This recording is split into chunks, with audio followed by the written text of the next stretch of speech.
This is Daily Blast Live. We're talking about what you're talking about. You all ready for this? Mm-hmm. Dun, dun, dun, dun, dun. This is a sham. No. Y'all, just stop. Get real. Welcome to DBL, everyone. It's huge news. It's President's Day. Oh, my God. Okay. Yes. It is a national holiday to celebrate all of our great presidents, past and present. It's also a day that a lot of people take advantage of some great sales. And of course, kids are off from school and banks are closed. But here's our question to you guys and to the panel. Should it even be a holiday? Like, what are we doing? Who are we celebrating? What is this day? Yeah, I do struggle with the idea of having, well, first of all, nothing's ever really a holiday for us because you see we here. We're here. Why We're are we here? Yeah, and y'all seeing us now because you home. That's right. Okay, y'all got it off. We didn't get it off. So anytime you're like, what is this day for and why everybody get it off and not us, I have a problem with it. I totally am very fair with that, Lindsay.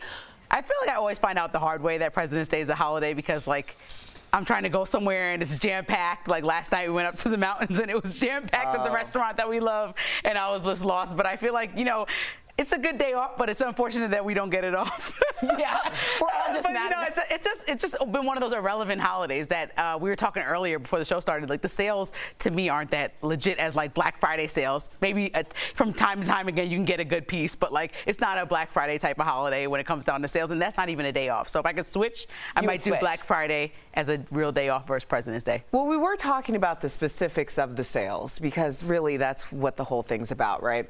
And it seems as though if it's bigger items or like household pieces, because I was saying that I have this kitchen set where I was able to upgrade the fabric for no additional price, and then also I got 50% off of it, and that was a President's Day thing. So I saved about 55%. Bravo on that wow. sale. I do want to say it was made to originally celebrate George Washington. Okay. Is anyone doing that? And if not, could we not use either the day after Super Bowl, as Jeffrey's always said, our other co-host, or a voting day where we get the day off to vote? I feel like if anybody was on this panel celebrating George Washington's birthday, it would be you. And so I'm you should answer your own question. And I'm not even doing it.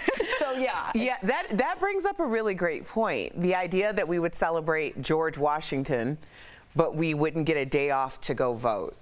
I mean, that... There's a dichotomy there. There's a problem there. There's a it's tension there. The intentionality behind that. Amen. Amen. All right. Speaking of presidents, how do you think President Biden's doing so far? First, there's this whole Ukraine crisis with a potential war breaking out with Russia any day now. The president has been working with our NATO allies to try and prevent it. On the other hand, inflation here at home is at its highest point in 40 years, and it's affecting a whole lot of folks who are struggling with rising prices at the grocery store and at the gas pumps. Finally, the president was able to pass a massive infrastructure package that will rebuild crumbling bridges and roads, which we need, and bring broadband to more rural communities. So we're going to give this to you. Again, we never pay you. Just compliments. DBL Nation, how do you think this president is doing on President's Day? If you want to partake, which you really should, go to dblvote.com to weigh in. Complicated question there, Granger. I know he's trying to avoid being polarizing, and it's kind of nice when we just had a president that was very tumultuous to most people. It's nice to have somebody who just is kind of playing it and having a conversation with both sides of the aisle. But I do think that he is so neutral that it's over the top sometimes and we're not getting enough done. Like, especially for me with police and reform, he has a complicated relationship with both because he did make a lot of promises when campaigning to the Black community that he's going to do stuff in regards to police and reform, especially in the wake of George Floyd being killed. And none of that has come to fruition. It's all gone on the back burner, in my opinion, looking at what he's actually implemented. So, you know, I don't think that he's doing terribly because we actually can have a sense of calm, which is what you always talk about wanting from your leader, but I don't think that he's doing a fantastic job. So if you had to give him a grade at this point, where would you put him? I would say a C+. C+, fair. Ms. Cobb? See, I'm looking at unemployment rates. So Fair. unemployment rates have dropped from 6.9 to 3.2% in a single year, which is the most drastic, historically, the most drastic drop ever. Correct. I think that number is even more significant given everything that the country has gone through, the world has gone through in the past 2 years, especially when it came to employment.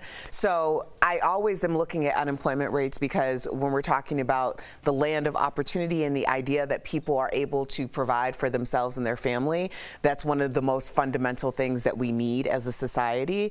Now, it is interesting how people have decided to go back to work, but then also the idea that we have had more of a sense of autonomy for a lot of people. Yes. So I think that is a win in that category. I do too. Here's the thing. I think are we better off than to me before when every single day I was like, oh my God, what's happening? What's happening? Yes. Is it calmer? Yes. Are they passing bills like that massive infrastructure bill that I think is vastly important to America's roads? Yes. But here's the thing with Biden that always gets me. Biden lost his daughter, his wife in a terrible car accident, and he also lost Beau at a very young age from brain cancer. And he's one of the only presidents that can really like console someone on a personal level, person to person. And I find that his team keeps him from doing that. And instead of actually talking to us, like, it's going really hard, I understand that, things are difficult, and consoling in chief, which I always talk about, I haven't seen that side of Biden. And I know a lot of Democrat pundits have been like, where is that Biden? And I do sort of wish in the State of the Union is coming up, he addresses that and the grief and the trauma, because of any president that can really empathize, it's this man. And I haven't seen that from him, and I think a lot of people are aching for that from a leader. I think the unemployment's great. I think the Republicans are never going to give him what they want, so we're going to get barely anything done. But again, for me personally, I wish he was more himself. But unfortunately, half of the country, or maybe more, sees crying from a male president as weak, because when a woman even cranks up a tier, it becomes a big issue. You know what I mean? As far as like, can they lead? Are they suitable? Right. Like, and so I can't imagine. Biden has just kind of become a shell or a rock because people have already been coming after him because of his age. And so I can't imagine if he was just like, not saying that he has to cry, but getting that emotional and being that vulnerable might be seen as weak to some people, not to me, but that is a sign that we don't see a lot of presidents. I mean, I remember when Barack Obama started crying because of Trayvon Martin passing away, and that was a moment that it was like, you know, get it together, be a leader. But, you know, from other people who were more empathetic, it was like, wow, he actually can relate to this story. Exactly. Thank God that somebody can. Right. And I guess I'm waiting for that, but I do see both sides. Let's see what our DBL Nation, who we don't pay, said. 52% say you approve, 48% of you disapprove. Right on the line there. Interesting. Coming up on DBL, our interview with the Mary Lou Henner, how she's using her amazing super memory for a one-woman show, and crazy video of the post-game fight between two college teams, one of which is my alma mater. Did the coaches start it all? Closed captioning provided by Let me.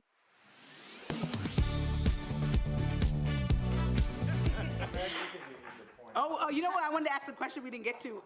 Do you guys blame the president for the gas prices rising? That is what they wanted me, the producers wanted me to ask.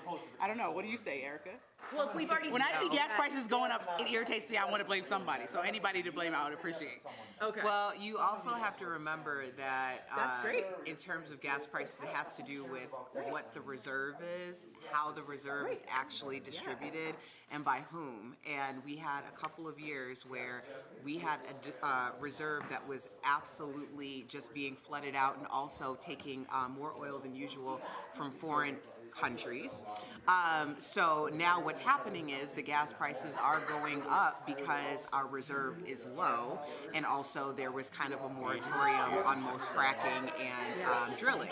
So that's just what happens. When we talk about vehicles, there are more vehicles being sold. You can't even get a new car right now, and used cars are at a premium because more people are driving. So when our surplus is very, very low, the gas prices go high, and that actually is a result of what happened the year before Biden took office, not what's happening right now. That takes about 2 to 3 years. So yeah, you can't really blame Biden for the gas prices going up. I will say, living in New York, these gas prices ain't nothing. I seen $5 a gallon, New York Times, and that was at the peak when I did not have the money to pay $5 a gallon. So this is pretty okay. Hello! What up, Al? Al. How's it going?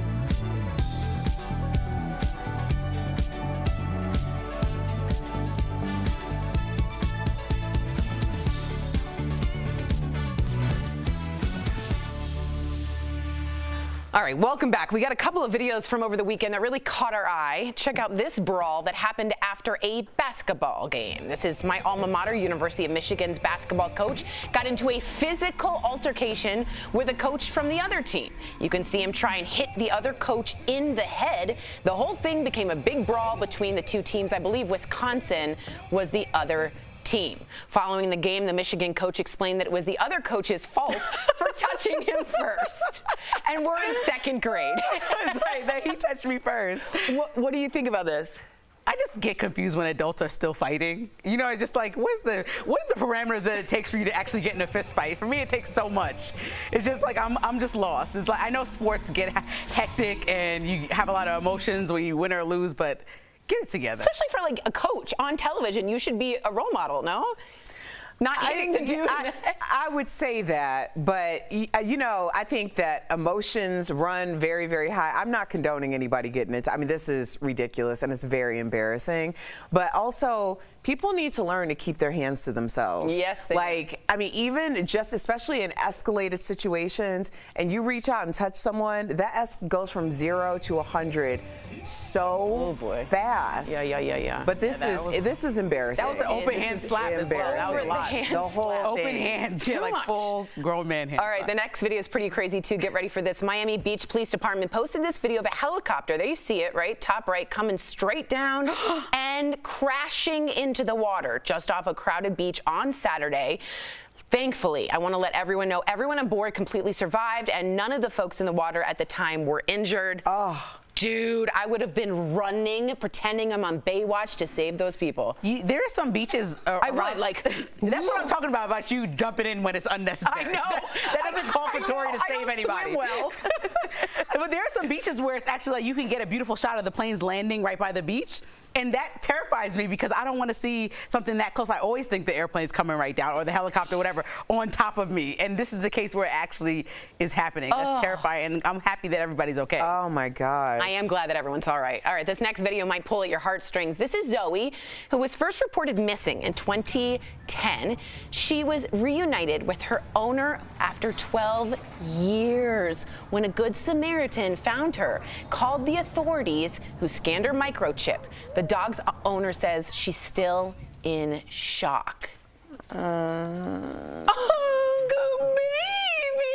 I the only one who thought, like, my dog is disrespectful? Like, he loves Patty as much, our executive producer, as much as he loves me. He does love Patty. And so, like, he will just go, if you go, oh my God, he will be yours forever for 12 years. And so I don't think that he would come back to me like, oh my gosh. I think he'd be like, okay. You don't think, like, do you think that dog recognizes that owner?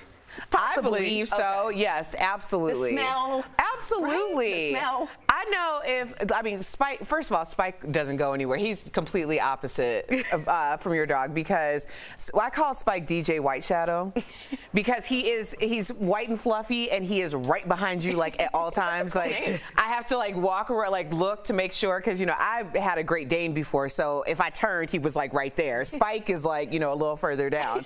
But I know for a fact he would just absolutely know. He would know at least Anthony, maybe not me. Yeah, that's true. Josie would know. We would never be separated, though. Our heartstrings would find each other. We would. Coming up on TVL, our interview with the lovely and talented Mary Lou Henner. We're putting her amazing super memory to the test. Stay tuned.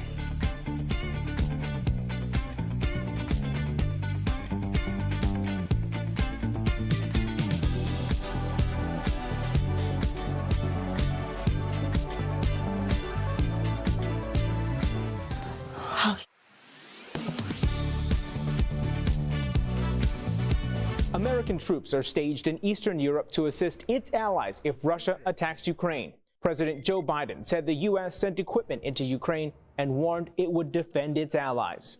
And make no mistake, the United States will defend every inch of NATO territory with the full force of American power. An attack against one NATO country is an attack against all of us. Over the last week, Google search trends showed a spike in people asking about Ukraine's status in the North Atlantic Treaty Organization, or NATO. So, let's verify. Is Ukraine a NATO member? Our sources are NATO, the Brookings Institution, the Embassy of Ukraine to the United Kingdom, and Ukraine President Volodymyr Zelensky. NATO is an alliance of countries that started after World War II. It started with 12 countries and has expanded to 30 members across North America and Europe, including 5 that share borders with Russia. In order to join, existing members of NATO must unanimously vote in the new country, and the nation must agree to 14 articles. Article 5 is the most frequently referenced because it requires every country to collectively respond to an attack on any NATO member. In 2008, Ukraine applied to join NATO with the support of Presidents George W. Bush and Barack Obama. However, there was resistance from France and Germany, and the application didn't go anywhere. So, no, Ukraine is not a member of NATO, although its application is pending, and it still wants to join the alliance. With your Verify, I'm Brandon Lewis.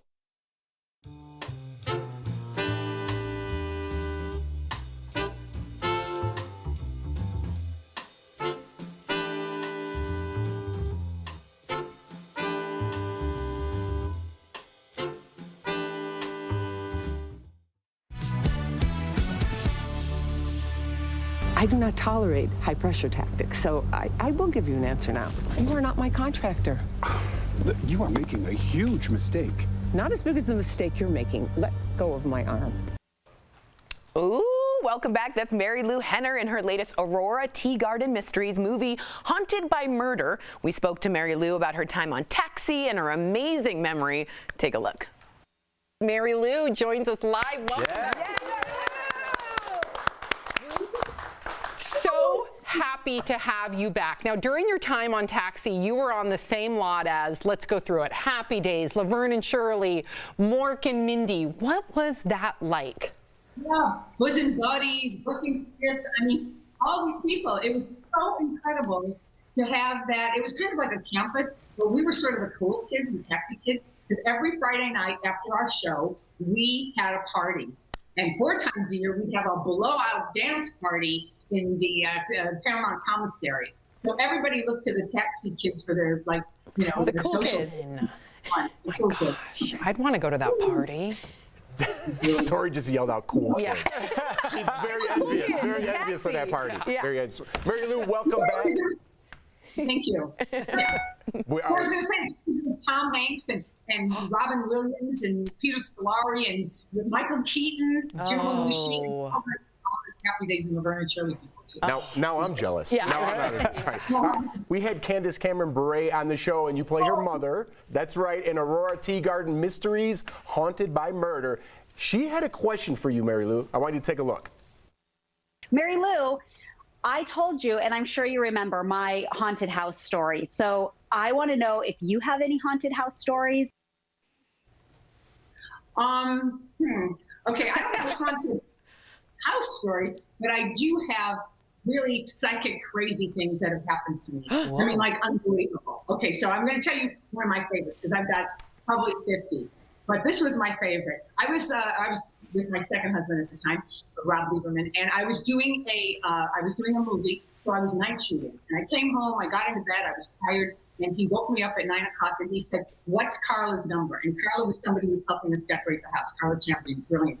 Anyway, so I rattled off the number. So he calls this number. I hear him talk to this woman, and he says, "Okay, well, when she gets there, please have her call me." So have her call Mary Lou and Rob. So Carla calls back like 10 minutes later, and she goes, "Where did you get this number?"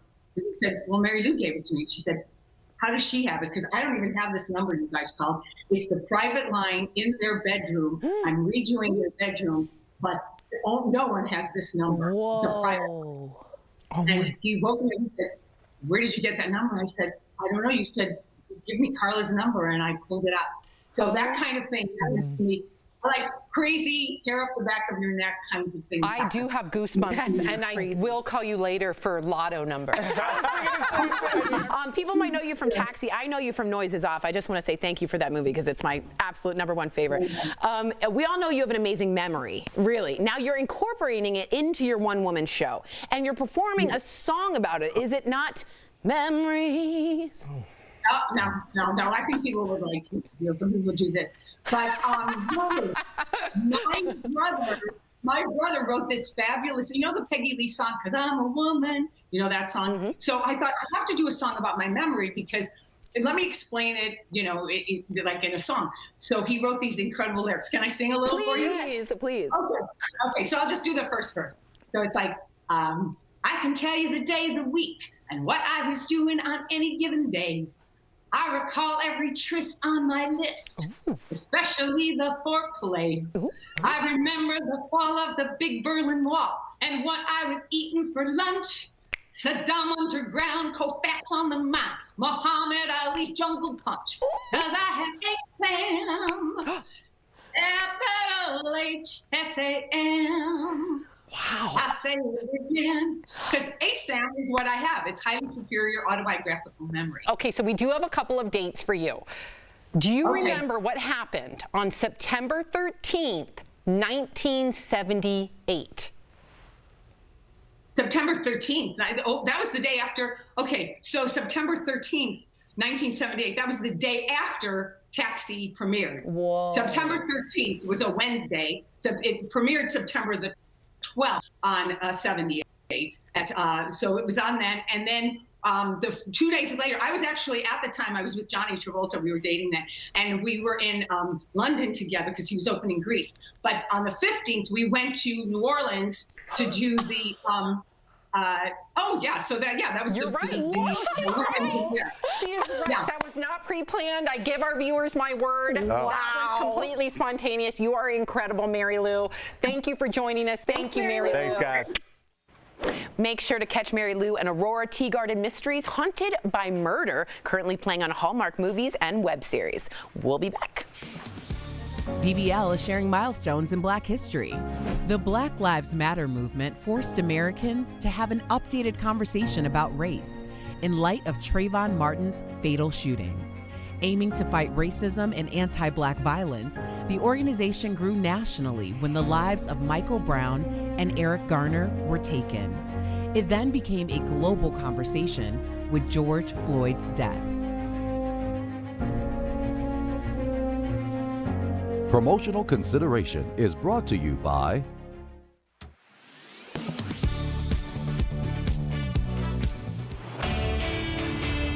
Lots of people on social media are dropping this tax tip. If you had a baby in 2021, besides not being able to get enough sleep, you'll also be getting a tax break.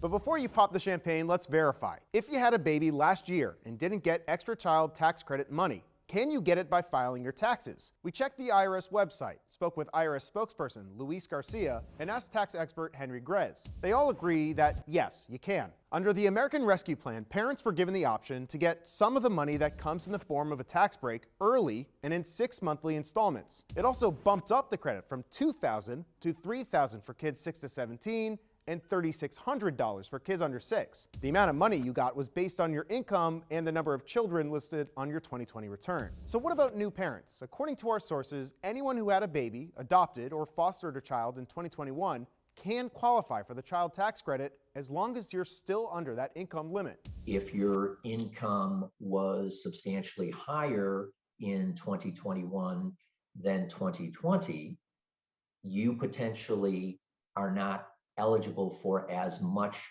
credit as you would have based on your 2020 return. And remember, tax season is important for all parents, whether they had a new baby or not. Even those that got the advance payments will need to file for the credit to get the other half of that money. With your Verify, I'm Evan Kozlov. AARP is now synonymous with the golden years. Its members earn discounts at businesses nationwide. But author Ariana Rebolini tweeted, "There's no age requirement to join AARP," in a post liked 80,000 times. So let's verify. Can anyone join AARP regardless of their age? Our sources are AARP, young adult finance blog Money Under 30, and the Hartford Insurance. AARP makes it clear its mission is to serve older adults by lobbying for their interests in Washington and providing services geared toward seniors. Its 38 million paying members gain access to discounts at restaurants, movie theaters, and other places. Despite once having retired persons in their original name, AARP says anyone can join, even if they're not retired. Money Under 30 points out younger people might benefit from things like a check to see if they're eligible for special student loan repayment and forgiveness programs, on top of other perks. However, not every deal is open to everyone. For example, The Hartford Insurance only offers discounts to AARP members who are over 50 years old. So it's true. Anyone can join AARP regardless of their age. And it's not just AARP. Other groups like the Association of Mature American Citizens and the American Seniors Association are also open to people of all ages. With your Verify, I'm Brandon Lewis. This February, connect with Al, Lindsay, Erica, Jeff, and Tori. Leveled up. Spirited talk. Get out of here. Insane to me. What are we talking about? Honest emotions. You are so generous to me. Always entertaining. I think this is Hooey. And explain to our black viewers what Hooey is. Real conversations are on DBL. And I like that. Very nice. DBL, all new every day.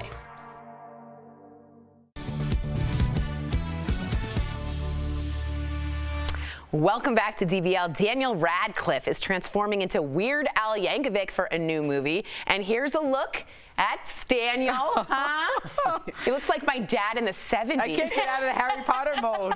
As Weird Al next to how he normally looks. Here's Daniel next to the real Weird Al. So what do we think of his transformation? I will be super honest. I don't see it, but I'm going to wait to hold judgment because I've been wrong before. Well, he looks like him. It's like Let's a bad see wig. what he acts like. All right. Are you excited, Linz, for this? It seems like it's going to be interesting. It's going to be interesting. Are you going to watch this? I don't know if it's going to be on my top priority watch list, but I might check it out if I have extra maternity leave randomly again in another year or two. I was like, excuse me. No baby coming soon. No. Speak it into manifestation. DBL's new every day. We'll see you same time, same place. Weird Al, can you play us out, please? Thanks a lot. Have a big dinner, have a light snack.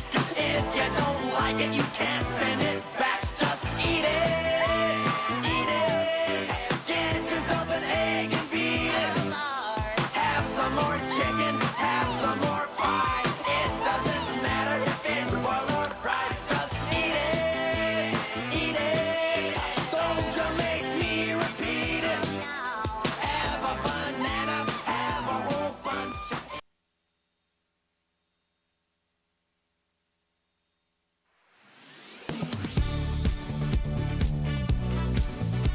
COVID-19 has been compared and contrasted with the flu throughout the pandemic. One recent example, this viral tweet from a New York City ER doctor. He claimed, quote, more Americans died of COVID in the past 2 weeks than died of influenza in the past 3 years. The tweet was posted on January 30th. So let's verify.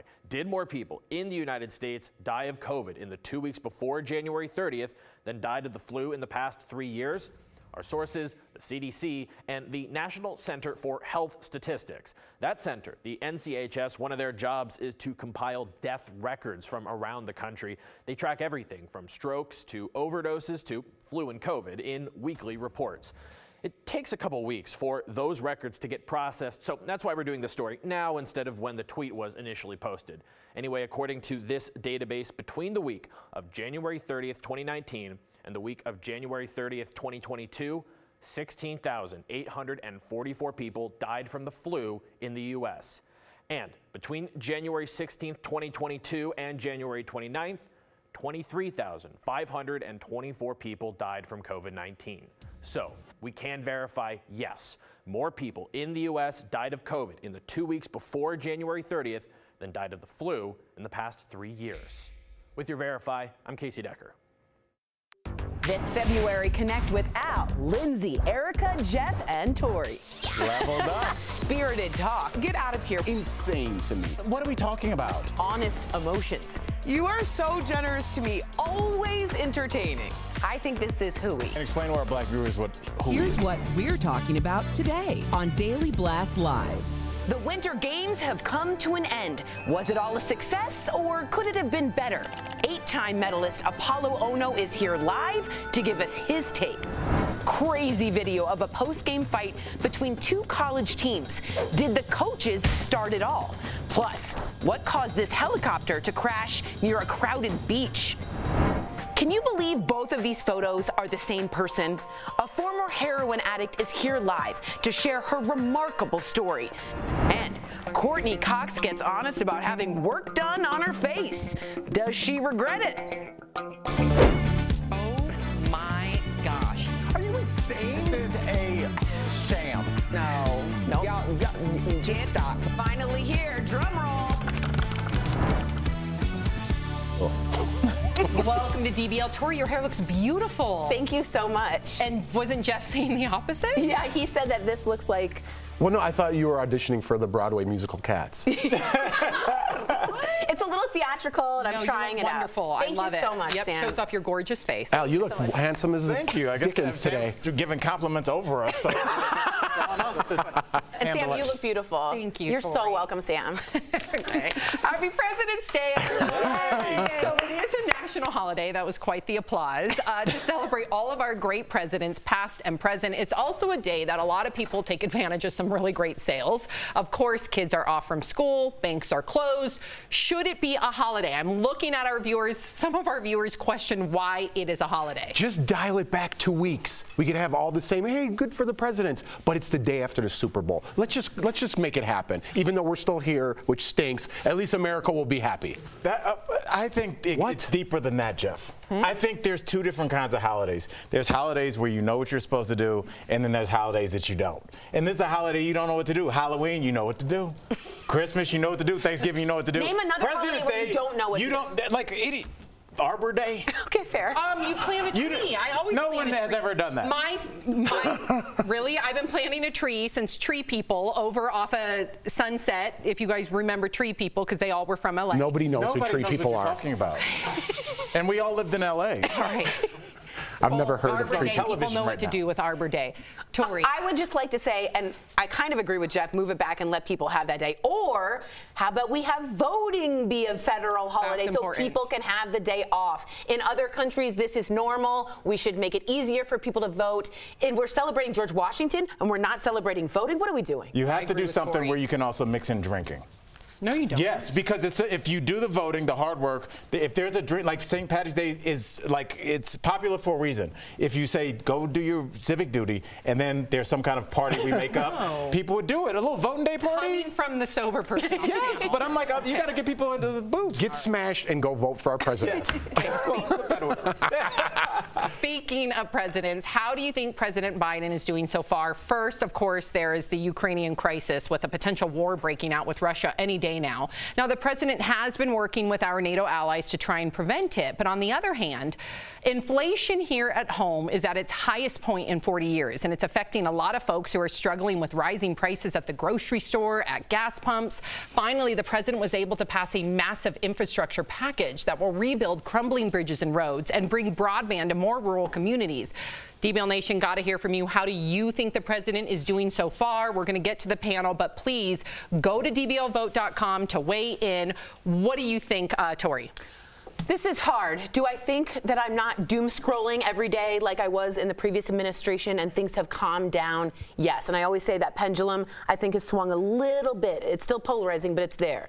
Do I think unemployment is incredibly doing very, very well? It's the best it's ever been. It's at 3.9%. That's huge, down from a 6%, I believe, at some point. 6.2%. Great. Infrastructure bill, fantastic. I have a sense that Joe Biden has a singular way of consoling people because he's been through so much trauma. He lost his wife, he lost his daughter. Beau Biden died at a young age. And in a time with so much tragedy, I wish I felt a connection to what I call the consoler in chief, where he can speak to us and say, this has been really hard.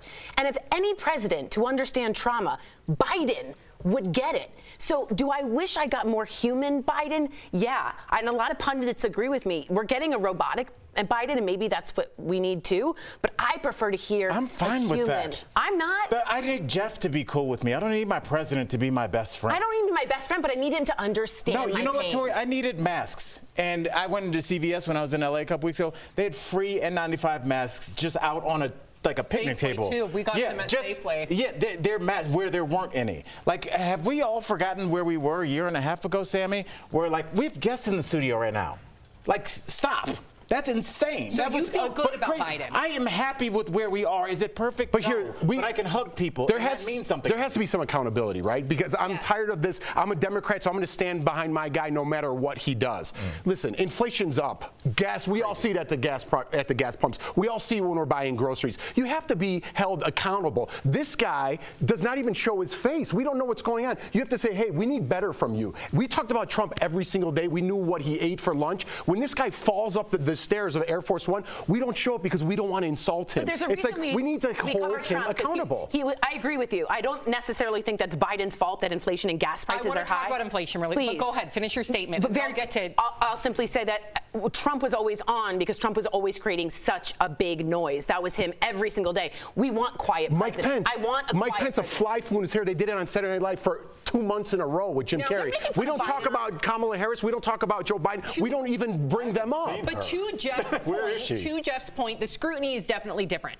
To Tori's point, yeah, there is a lot more on the table. However, I do want to address inflation. Now, I still would hold Biden accountable. It's not necessarily the government, according to many pundits and many financial experts out there. I want to show you this tweet. This is coming from a Fortune 500 CEO, Dan Price. He says, quote unquote, why are groceries so expensive? Kroger profits are at record highs. Its stock is up 36%. Its CEO got 45% raise to $22 million, makes 909 times the median worker, and then it goes on and on and on. There's price gouging going on right now, profiteering from the CEOs. That's completely different than inflation. They're using inflation, putting it on the current administration so they can get away with profit gouging. Now, to your point, though, Biden should now look at those CEOs and make sure that that should be illegal.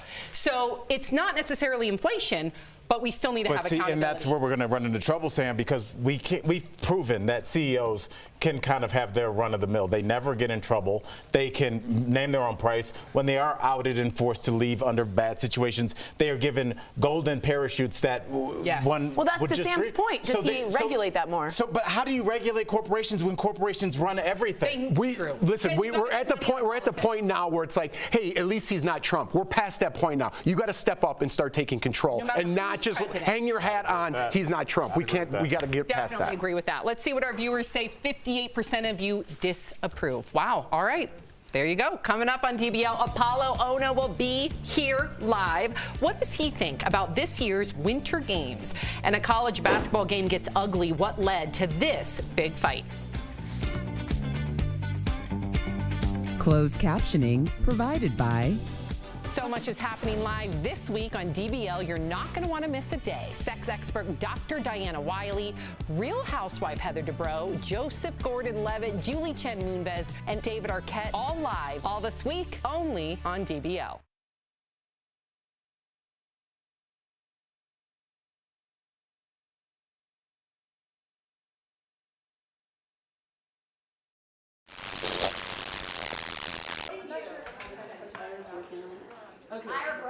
Ira broke it. Really quick, we're talking about the University of Michigan against it's Wisconsin, am I right? Yes. And what I didn't see, I went to Wisconsin. In Wisconsin, It was so at away Wisconsin, game. yes. I see. I went to University of Michigan, go blue, and the basketball coach is what I didn't know is that he started physically. No, here's what happened. I was watching the game live. So Michigan was getting one put on them. They took it. They got beat up, and I actually bet Michigan. Gotta What's get up? through all three. It's the videos that pay off. So they got beat up, right? And with 15 seconds left, Michigan was still playing hard. You play till the time's out. And the Wisconsin coach called the timeout with 15 seconds left. And Juwan Howard, the Michigan coach, did not like that. So he went the other way off the court, and then he goes, you know what, I'm going to get back in line and shake hands. So the Wisconsin coach said something to him, like saying, hey, he stopped Juwan Howard. And Juwan Howard just wanted to get out of there. And then one of the assistant coaches, you'll see the video, from Wisconsin came up to Juwan Howard. And then he didn't hit him with a closed fist, but he did grab his face. There's like a he will slap definitely be almost. suspended, and some disciplinary action will be taking place. But Badgers win. Yeah, but also the Badgers Go blue. But the timeout is what kind of got him started. And Juwan Howard was on Michigan before. And his at son's that on. 5. Now his son's on. Oh my God! Remember this timeout? Who was the guy who did it? Chris Webber, yeah. Guys, remember there wasn't any timeouts. And he traveled. Is that right? Yeah, he called the timeout and dragged his In leg. between those first two things, just a brief conversation. Anything else?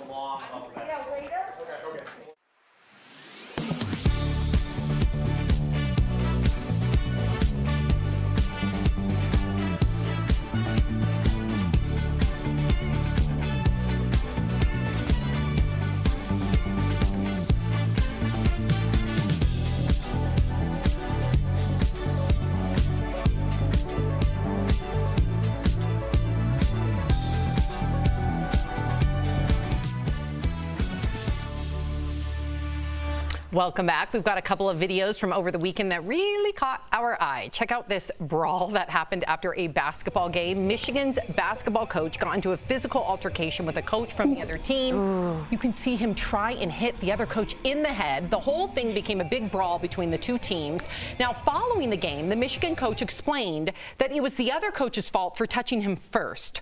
What did you guys, you saw this Jeff in real was time. watching live. I watched in real time. So Michigan was getting one put on them. They were losing pretty good.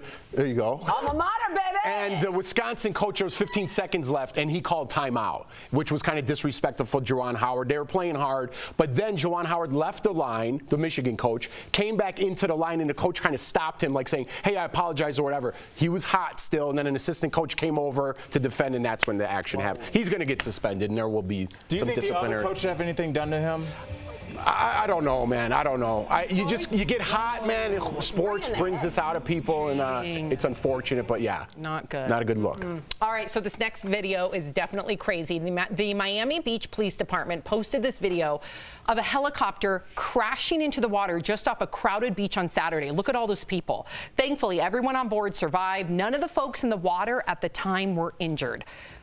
So you used to live in Miami. Can you imagine, because you know how crowded the beaches are there. Can you imagine seeing this? It's not that I can't imagine seeing that. It's that I don't think people realize how lucky we were, because another 50 feet, the beaches, the boardwalk are packed with, like, there are cars, there's hotels. I mean, this could have, that's almost the only place on the screen that it could have landed. So I was going to say kudos to that pilot if that happened, because he picked the one place. Or she. Or she. You're absolutely right. Thank you for that. Or they, whatever. Maybe. Okay, we got Okay, I'm sorry.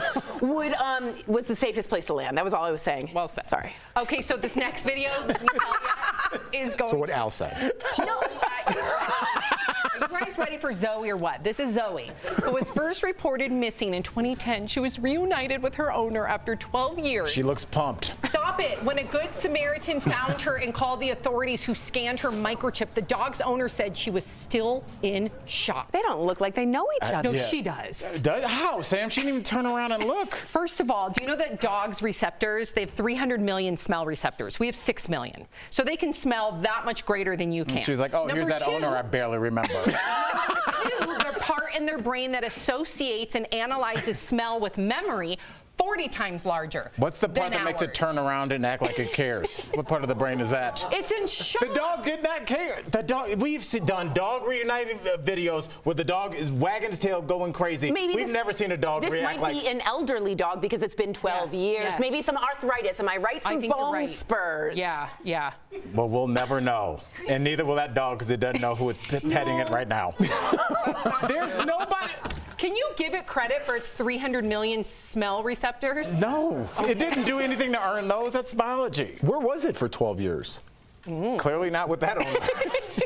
You did the reception research, but not what happened to the dog? I didn't research the dog. I researched dogs. Did that pull at your heartstrings? Yes, because they were reunited. Yeah, Stop. There we Coming go. up on DBL. 8-time medalist Apollo. Oh, yeah! Yes, Apollo. We can't wait to talk with him coming up next.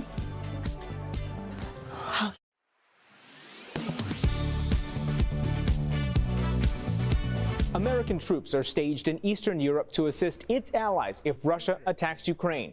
President Joe Biden said the U.S. sent equipment into Ukraine and warned it would defend its allies.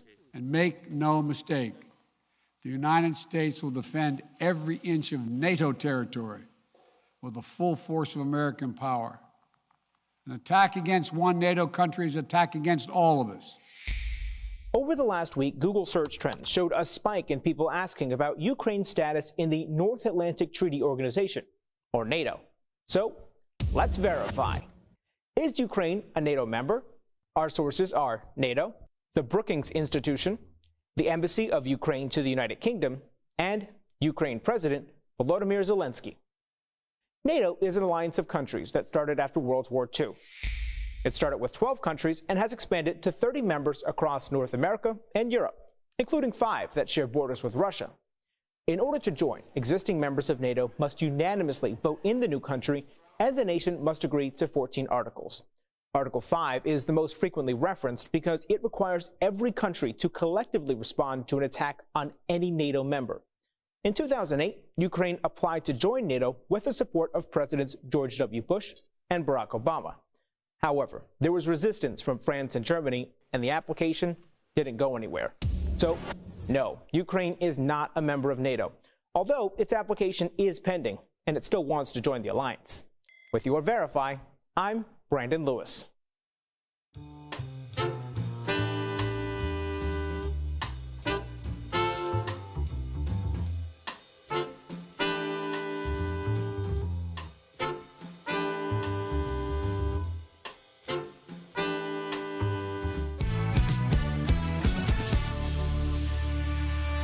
Welcome back. Who can forget Apolo Ohno's historic run at 3 Olympic Winter Games? The speed skater picked up 8 medals in his career, making him the most decorated U.S. Winter Olympian ever. And now he's out with a new book called Hard Pivot. It is remarkable. Apolo joins us live. Yes. Yes. Thanks for having me. Great to see you. Glad that you're here. So what were your overall impressions about the Olympics? Was it, in your opinion, overall a success or a failure? Well, the games were a success. I think that we would obviously like to have seen many more medals. I think that we would love to have seen fans and family in the audience and in the stadiums. So from that perspective, it was a very different games, not unlike what we saw in Tokyo. And this is a different time. There's obviously a lot of geopolitical tension between the U.S. and China. Yes. And just the coverage is challenging because of the time zone. So there's a lot of these kind of unforeseen circumstances and things outside the control that I think would have definitely made the games much different. I know firsthand when you walk into the opening ceremony and there's thousands of people cheering and there, it feels different. And so when you have a muted games like we saw, it doesn't detract away from the performance of the athletes because we know how badly they've trained and how much they want to have and achieve the results that they're seeking. But I think overall from an experiential component, we at home, I don't know if we felt the same type of kind of unification and camaraderie and solidarity that we typically have associated with these types of Olympics. So there was a change. I think that's very clear. Yeah, I agree with you. I'm curious, though, your opinion. You brought up the heightened political climate between China and the U.S. What is your thoughts, given the controversy over the Olympics being held in China? Well, the games were chosen many, many years ago. So whenever the IOC decides to choose a location for these Olympic Games, I think idealistically, the idea is to have these athletes go, perform their best, not have politics involved, and not to be used as pawns in perhaps a greater game that happens. But if you go back into Olympic history, politics and sport have always been intertwined, even going back to Greek history. It's just a challenging time, right? There's no right, there's no wrong, there's many different types of opinions. It's hard to have kind of open, transparent conversations around what these things look like. At my perspective, because I came from the Olympic background, these are changing times and they're hard and the athletes have to adapt. We as fans and spectators have to adapt. And also the organizing committees have to adapt and take into account that sports at this moment in time is supposed to be the pause button in which allows us to come together and communicate and compete on this foreign soil that brings the world to kind of gasp with the amazing superhero-like qualities that these athletes possess. Beautifully said. Wow. My first question is, did you, Apolo, age at all? Oh, no, you didn't. Jeff dared me to say it. Listen, there needs to be an Apolo Instagram filter. He looks fantastic. Everyone's talking about it on YouTube. He's going backwards. You're going Paul Rudding. That's You're Paul Rudding is exactly right. No, see, this is the power of social. I've got so many filters on here. You don't even want to know what I would. He's like, I'm not even Apolo Ohno. Yeah, exactly. I do want to ask you, sorry to switch from being hilarious to this. We saw the Russian coach, or the Russian Olympic Committee coach, let's be honest, be very hard on 15-year-old figure skater Kamila Valieva after she fell. Do you think coaches are too tough on young athletes? And did you have a similar experience because you were young, a young speed skater, and we've had this discussion on and on. We'd love your thoughts on this. I was 14 years old when I made my first team. I mean, that entire circumstance is really sad, right? You've got a 15-year-old girl who has a teddy bear, who is having the world watch and place these pressures, and you've got media making opinions and exporting their belief on what should and shouldn't be done. It's just a really challenging situation. She's an incredible skater, beautiful, classic, the way that she skates. And, I think also there's a cultural difference. Man, you guys want all the smoke with these hard questions. He said you were cute. Sorry. Interesting. Well, you're doing a great job answering them. I do want to applaud you for that, Apollo. Yes. And thank you. I just have to get to your book because you are talking about something I feel like everybody is going to have to deal with at some point in their adult life from now going forward. And it's the difficult transition that you faced moving to the real world. First of all, is this something that a lot of Olympians face? And like, how would you tell people to get ready to transition and make that hard pivot into a different line of work?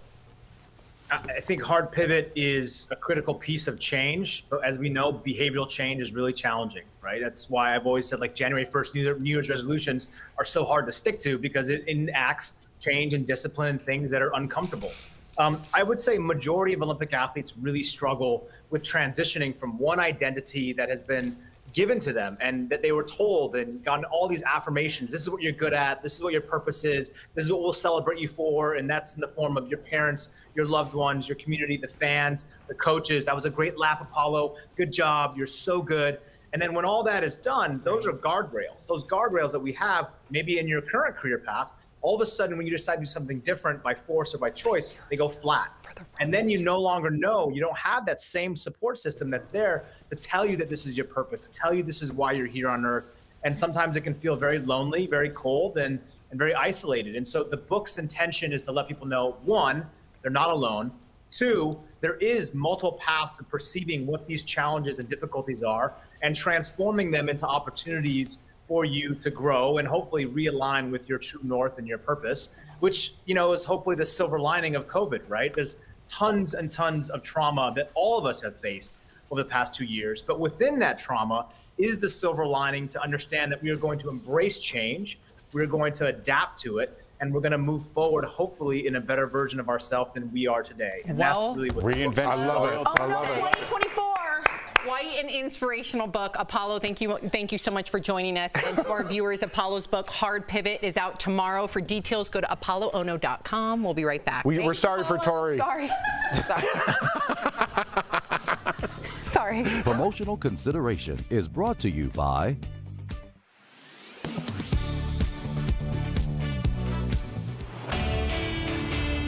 Lots of people on social media are dropping this tax tip. If you had a baby in 2021, besides not being able to get enough sleep, you'll also be getting a tax break.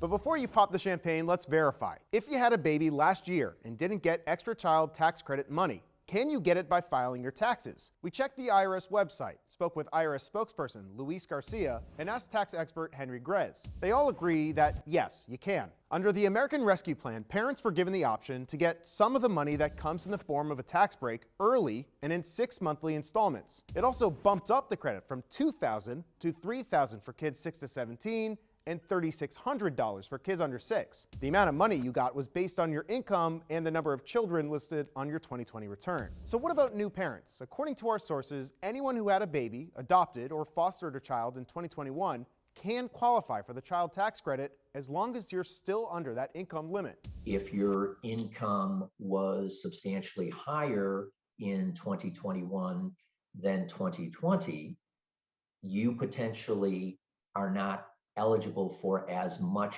credit as you would have based on your 2020 return. And remember, tax season is important for all parents, whether they had a new baby or not. Even those that got the advance payments will need to file for the credit to get the other half of that money. With your Verify, I'm Evan Kozlov. AARP is now synonymous with the golden years. Its members earn discounts at businesses nationwide. But author Ariana Rebolini tweeted, "There's no age requirement to join AARP," in a post liked 80,000 times. So let's verify. Can anyone join AARP regardless of their age?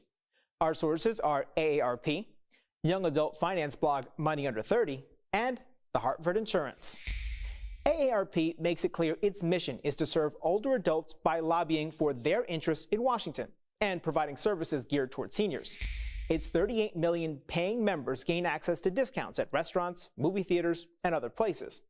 Despite once having retired persons in their original name, AARP says anyone can join, even if they're not retired. Money Under 30 points out younger people might benefit from things like a check to see if they're eligible for special student loan repayment and forgiveness programs on top of other perks. However, not every deal is open to everyone. For example, the Hartford Insurance only offers discounts to AARP members who are over 50 years old. So it's true, anyone can join AARP regardless of their age. And it's not just AARP. Other groups like the Association of Mature American Citizens and the American Seniors Association are also open to people of all ages. With your Verify, I'm Brandon Lewis. This February, connect with Al, Lindsay, Erica, Jeff, and Tori. Leveled up. Spirited talk. Get out of here. Insane to me. What are we talking about? Honest emotions. You are so generous to me. Always entertaining. I think this is Hooey. And explain to our black viewers what Hooey is. Real conversations are on DBL. I like that. Very nice. DBL, all new every day.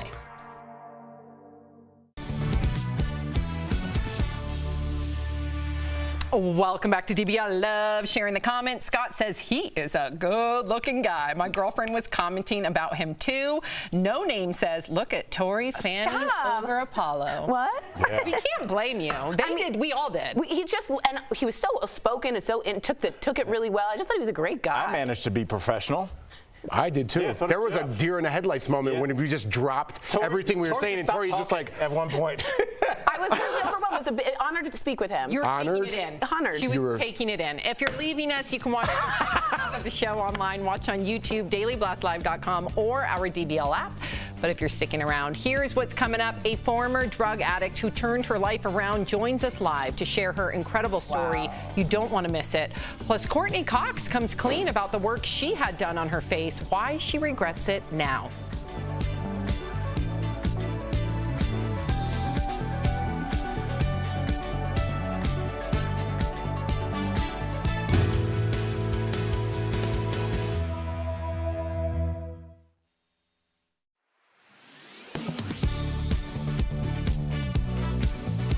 COVID-19 has been compared and contrasted with the flu throughout the pandemic. One recent example, this viral tweet from a New York City ER doctor.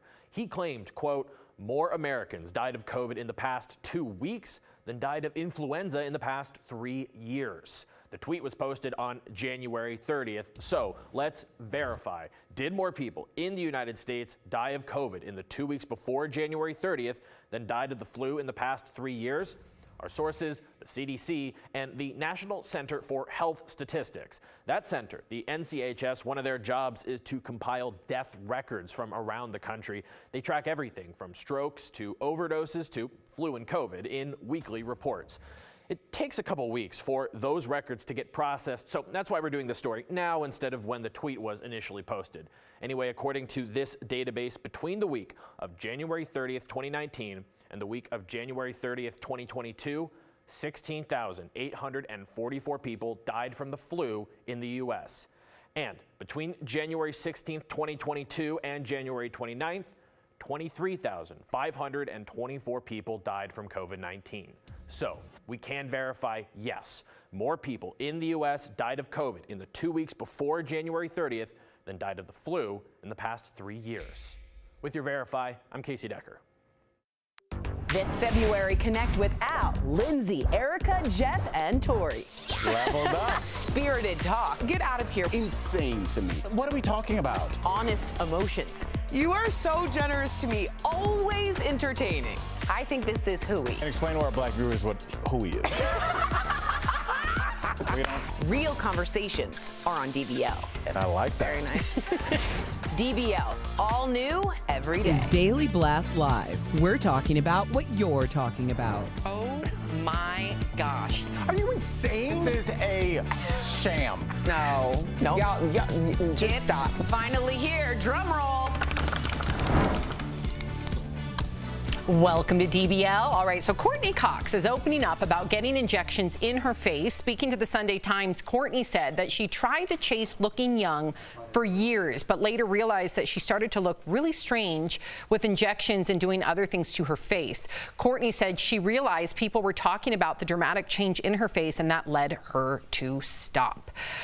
Tori, okay, you're making a face. Go ahead. Well, first of all, I got Botox, so I'm not against, but I just got Botox, just so you guys know. I'm really transparent right here, because I could see the lines when my face was at rest, and it just bothered me a little. So I'm really open about that. I have no issue with it, but she did go too far. I think we can all be subjective and objective about that. And I think it was when Restylane was just out and like Botox, there was no sort of like there was no moderation to it, perhaps. And she got caught up and she pulled herself back and made fun of it. Great job. I think you have to explain a little bit Botox to filler, right? Because aren't those two different things? Okay, so no, filler makes you plump out. Is that's I'm assuming filler. That's like filler. Right. What I did is I had wrinkles here and I have them taken away, so it decreases. It paralyzes your muscles. Literally paralyzes it. So she had it full and it almost looked clown-like a little bit. I mean this with respect because I don't care what she did, but she called herself out and she's funny about it. Yeah, but it doesn't mean that it didn't bother her. Yeah, I just want to point out, I also got Botox, and in the opening credits, when you see me go, are you insane? My eyebrows are stuck like Spock's.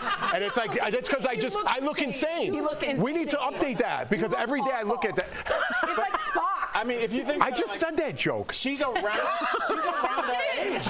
You said Spock? Yes. Oh, I didn't hear you. I wasn't listening. So sorry. I was saying she's around our age, and I think a lot of I can only speak for men and really only black men. I didn't know anything about our like how to take care of my skin, and I talk to my daughter a lot now, and she's in that generation is really into skincare early. Where I just learned a couple weeks ago that like you were supposed to wear sunscreen every day. Had no idea. Facial moisturizer, didn't know what that was till my 40s. Wow. Which is embarrassing, but I think that the younger generations do understand about face care a little bit better than, so maybe they won't have to do that. They don't smoke as much. Yeah. It doesn't seem like they drink as much in college. Look at this, so their faces will look a little bit different. But I do understand that there is also a competition aspect to this as well. When you go to an audition, let's keep it 100. We've all been to 1,000 between us, more than that, and you see people, you're like, I can't compete with that. They're better versions of you. Right. Yeah. So yeah. Always. The thinner, better version. I know. If you're like in Hollywood, just so our viewers know, when we all used to audition, the casting director is looking for someone that looks just like you. Just like so you. you go into a room and there's it's 40 weird. better versions of you. Yeah. I wouldn't even say better. It's No, I would. Different. You know, when you go, it's like, oh, there's me if I was a little taller. That's me if I had a scar on my face. That's me if I was. And you might it's like even weird, recognize like some different of them, versions like, of you. Oh man, she's here. She books everything. Yes. And it takes like the wind out. I'm of like, your man, if I would assert myself a little bit, I could look like that guy. Okay. All right, let's move on to Kim Kardashian because she's giving us a sneak peek inside her home. Speaking of Vogue, Kim defended her decision to style her home in creams and whites. Watch. Everything in my house is really minimal. I find that there's so much chaos out in the world that when I come home, I want it to be just really quiet and I want everything to feel calming. In the main house, I really like the calmness. And shockingly, 4 Kids hasn't messed up my cream house. A main house. Wow. Can you imagine? Kim also took the opportunity to show off her daughter North's paintings, calling her a really good artist. She is. Why didn't she hang them up then? They don't go with the cream house? Well, hang know, them up. I'm with you. No, hang them up. Don't just break them up out the closet and oh, these are cute. North makes fun of her a lot for she's like it's not for a kid's. It's not good for kids. It's very good for adults who like that. But like, can you imagine being a kid? It's like a museum. The kids probably have the kids' house. The kids' house. That's true. But to be honest, I watched further, and she goes outside to her garage, and this is without irony. She's like, I actually matched my cars to the house.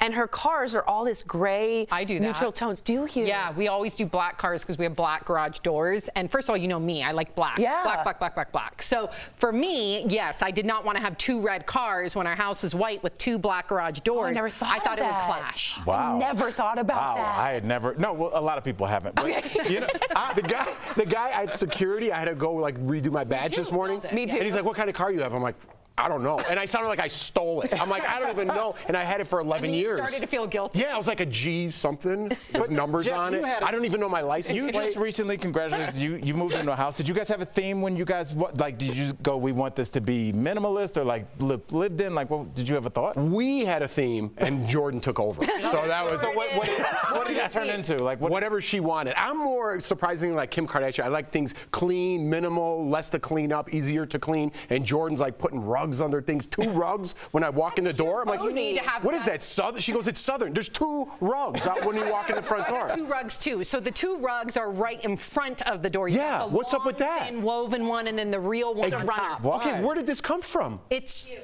comfy. No, it's not cute. It's too much. No. It's homey. It's like pillows on a bed.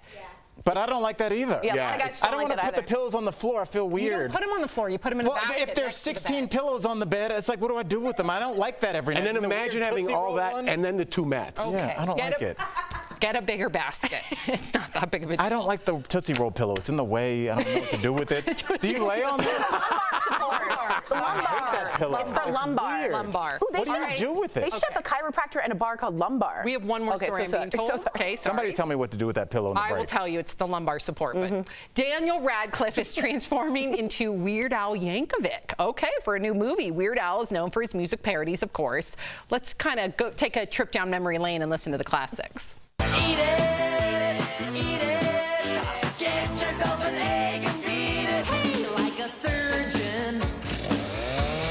Cutting for the very first time. Now I'm mumbling and I'm screaming and I don't know what I'm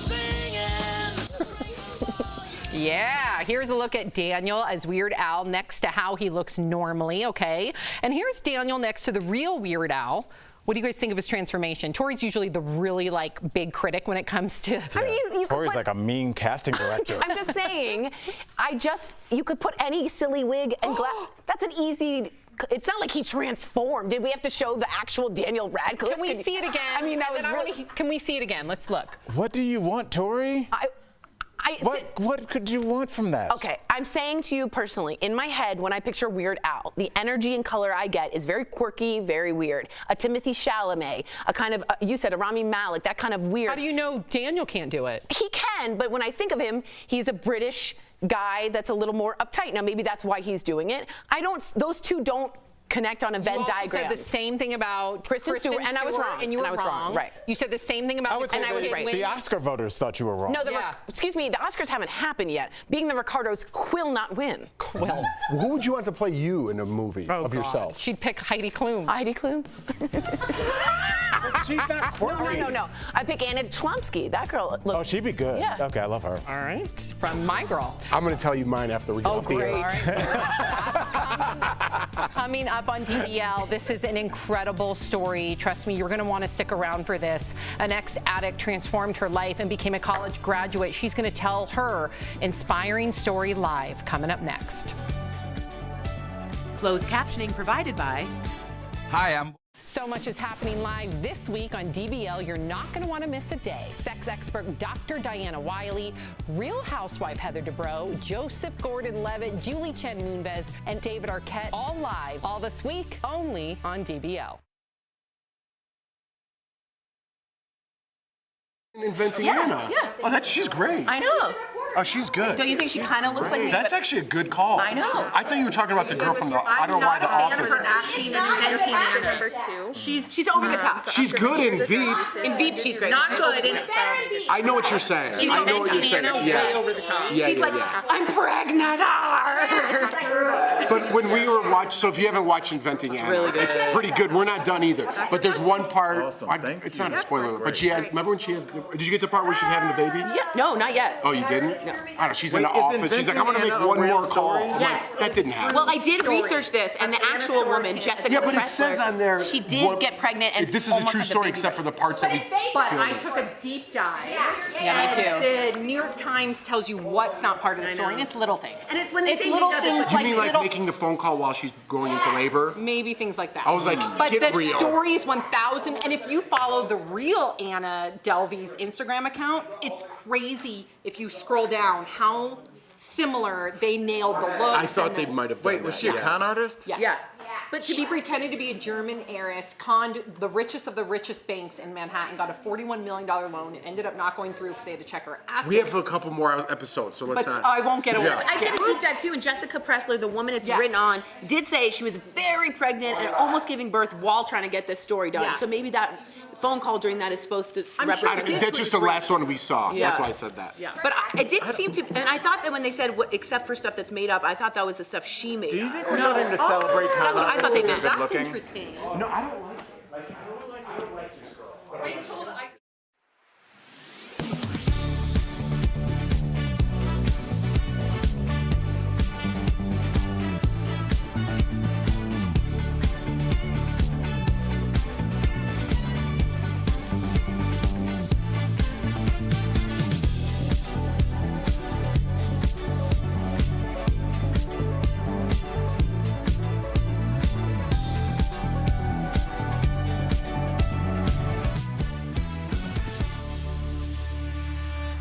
Welcome back to DBL. Ginny Burton's life was filled with chaos since she was a child. She became the environment that surrounded her, and drugs completely took over her life. Despite all the bad that Ginny faced, she is living proof that anything is possible. A warning to our viewers, this segment contains disturbing content. Here is Ginny's story. My mom did introduce me to drugs. I was in the 3rd grade when I first started smoking weed. I didn't necessarily like it, but I recognized that I gained acceptance from people around me. My mom introduced me to methamphetamine at the age of 12. I was almost 13. By this time, I was a daily weed user. I drank whenever I had the opportunity to do so. My first hit of crack, I thought that I had arrived, that I had found the answer to all of my prayers. The way it tasted and the way that it made me feel, that was what my focus was going to become for quite a while after that. I was an intravenous drug user at this time. I had some friends that were doing heroin and I wanted to try some, so I did. And I loved it. I loved it. I had lost the custody of my children by this time. I was spiraling out of control. I was an absolute failure. I was very cognitively aware of how I had failed myself and my children. I just wanted to blot out the reality of my life. So I did as many drugs as I could. Ginny Burton now joins us live to share more of her story. Ginny, thank you so much for your transparency. Your story is saving lives. I appreciate you. I have to ask, when you look back, do you remember the exact day or moment that you were first introduced to drugs?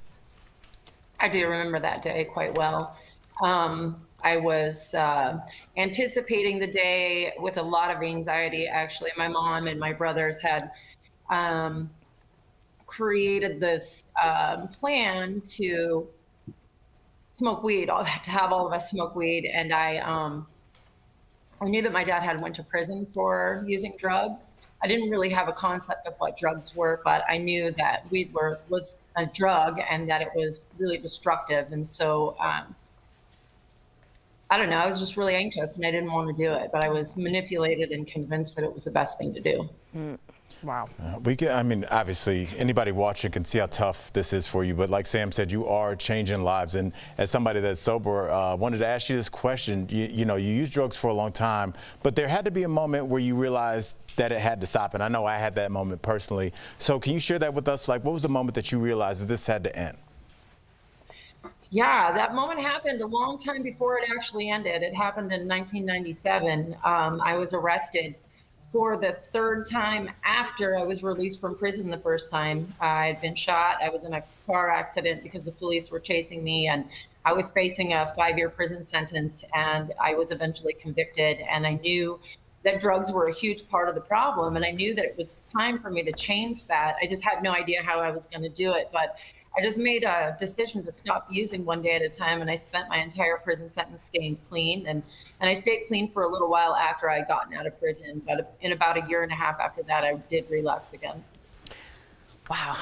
You posted this picture. I can't get over it. And I've been looking at it all this time on your Facebook, and it really went viral. I'm a very visual person, and you really see a difference here. Do you recognize yourself looking at this picture, and what would you say to that person? Well, I mean, that's kind of a huge question. I do recognize myself. I remember when I picked up those photos, I was doing a documentary with Eric Johnson in Seattle, The Fight for the Soul of Seattle, and I had picked up my booking photos. And when I looked at that picture, I cried because I remembered being there, but I had never seen myself in that condition through a pair of clear eyes. And so it was really devastating to me because I understood the depth of destruction that accompanied that photo. To be honest with you, to say something to that person in that condition would be almost pointless. The thing that would be necessary is to remove that person from their destructive environment, which at that time, that's what happened, but it just wasn't long enough. I was put in jail for a short period of time and then released, and I immediately used again. Well, Ginny, speaking of jail, you were in prison with your mom the first 2 times you actually went to prison. Did you take this time to try and better your relationship, or were you guys pointing fingers at each other and thinking, how did you get here? Well, we weren't crime partners. We just ended up in there at the same time. So we were in there on unrelated crimes. There was always finger pointing. I mean, I was pretty sure that my mom was the cause of my entire path of destruction. However, my second time in prison, I initially sort of stayed away from my mom because of our tumultuous relationship. And that was when I had made the decision to try to change my life and stop using drugs. My mom still participated in some of the same things, but about 2.5 years into my sentence, she had an accident on a work site off-site of the prison, and I had heard that she was airflown to one of the hospitals. I think it was Harborview in Seattle. And it was at that point that I recognized that I needed to forgive my mom, because if something did happen to my mom, I wouldn't forgive myself for not participating in a relationship with her. So I tried to let go of the things that I held her responsible for, just to at least accept her for being my mom. It takes a lot of empathy. Listen, we have a lot of viewers that, I mean, let's just be real here. We all know someone who struggles with addiction. Yes, absolutely. I would say most people know multiple people. And our goal is always to help those individuals. So based on your personal experience, to someone who may be watching right now who's either struggling, who just relapsed, who's trying to become clean, what needs to change to help people that are currently either addicted or have just relapsed? Yeah, I mean, we have a really broken system on probably every level is part of the problem. And we have a lot of policies that are continuing to change in our country that are, I call them acceptance policies. We're seeing the decriminalization of crimes. We're seeing more of a higher acceptance of open air drug markets and drug use and trafficking and things like that. And I think that's extremely problematic. One of the benefits for my life is that I was able to be stopped because I was arrested. Drugs and drug use and crimes associated with drug use were illegal at the time when I was using, thankfully, because it gave me an opportunity to get to where I am now. I was separated long enough so that I could actually gain some footing to try to change my life. Right now, we don't have that happening in a lot of areas in our nation. We also have other broken systems. We have the homeless industrial complex and the social service industrial complex that are more focused on people becoming dependent as opposed to elevating people beyond their experiences or their circumstances. And so that's one of the things that I'm extremely focused on right now. And we'll see how far I get with trying to change this thing. Well, listen, look at how you've changed your life. I can guarantee you. In a short amount of time. Yep, that you will evoke change. It's an honor to speak with you today, Ginny. Thank you for sharing your story with us. And to our viewers, if you or someone you know needs help, here is a list of resources. And to learn more about Ginny, you can visit her website, theginnyburton.com. Thank you so much, Ginny. We appreciate you. Thank you. We'll be right back. Thanks so much. We all know that movement.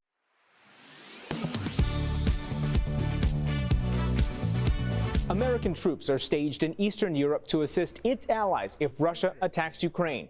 President Joe Biden said the U.S. sent equipment into Ukraine and warned it would defend its allies. And make no mistake, the United States will defend every inch of NATO territory with the full force of American power. An attack against one NATO country is an attack against all of us.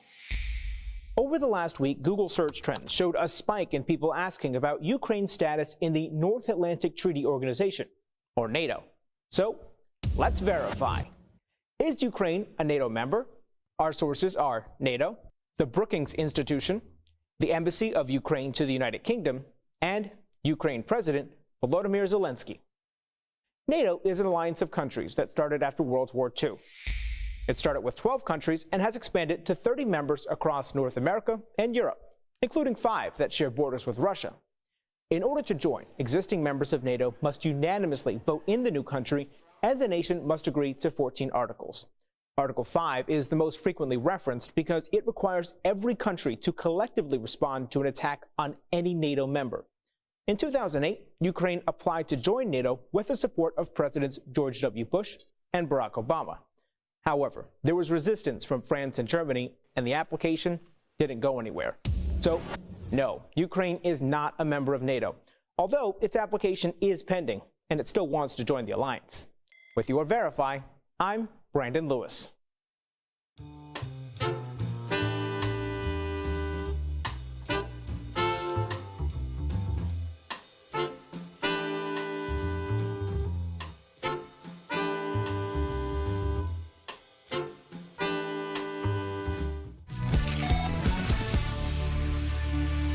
Welcome back. Music is a great way to bring people together. Watch how a music class allows those with special needs to express their love for music. This music teacher with hearing difficulties started a music program for people with disabilities. Katral Chin is partially deaf and has ADHD. He wanted to change the perception of people with special needs. So he created Hearts for Music. I think the biggest accomplishment is seeing disabilities transformed into abilities, because that's the motto for Hearts for Music. Katral students play a range of instruments, from iPad keyboards to violins. The program has done amazing things for the participants, like Lisa and Kimberly Wallen, who are deaf. It brings happiness and it gives me peace a lot. Makes me feel happy and calm at the same time. The group was even able to perform with the Akron Symphony Orchestra. Katral feels it's a strong message for everyone. There's still a way for them to make music with professional musicians, and the music is every bit as beautiful as someone who picks up a violin with 2 hands and plays.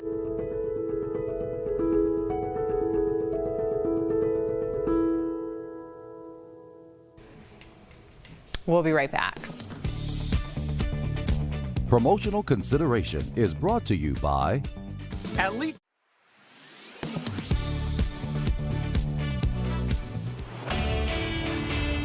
Lots of people on social media are dropping this tax tip. If you had a baby in 2021, besides not being able to get enough sleep, you'll also be getting a tax break.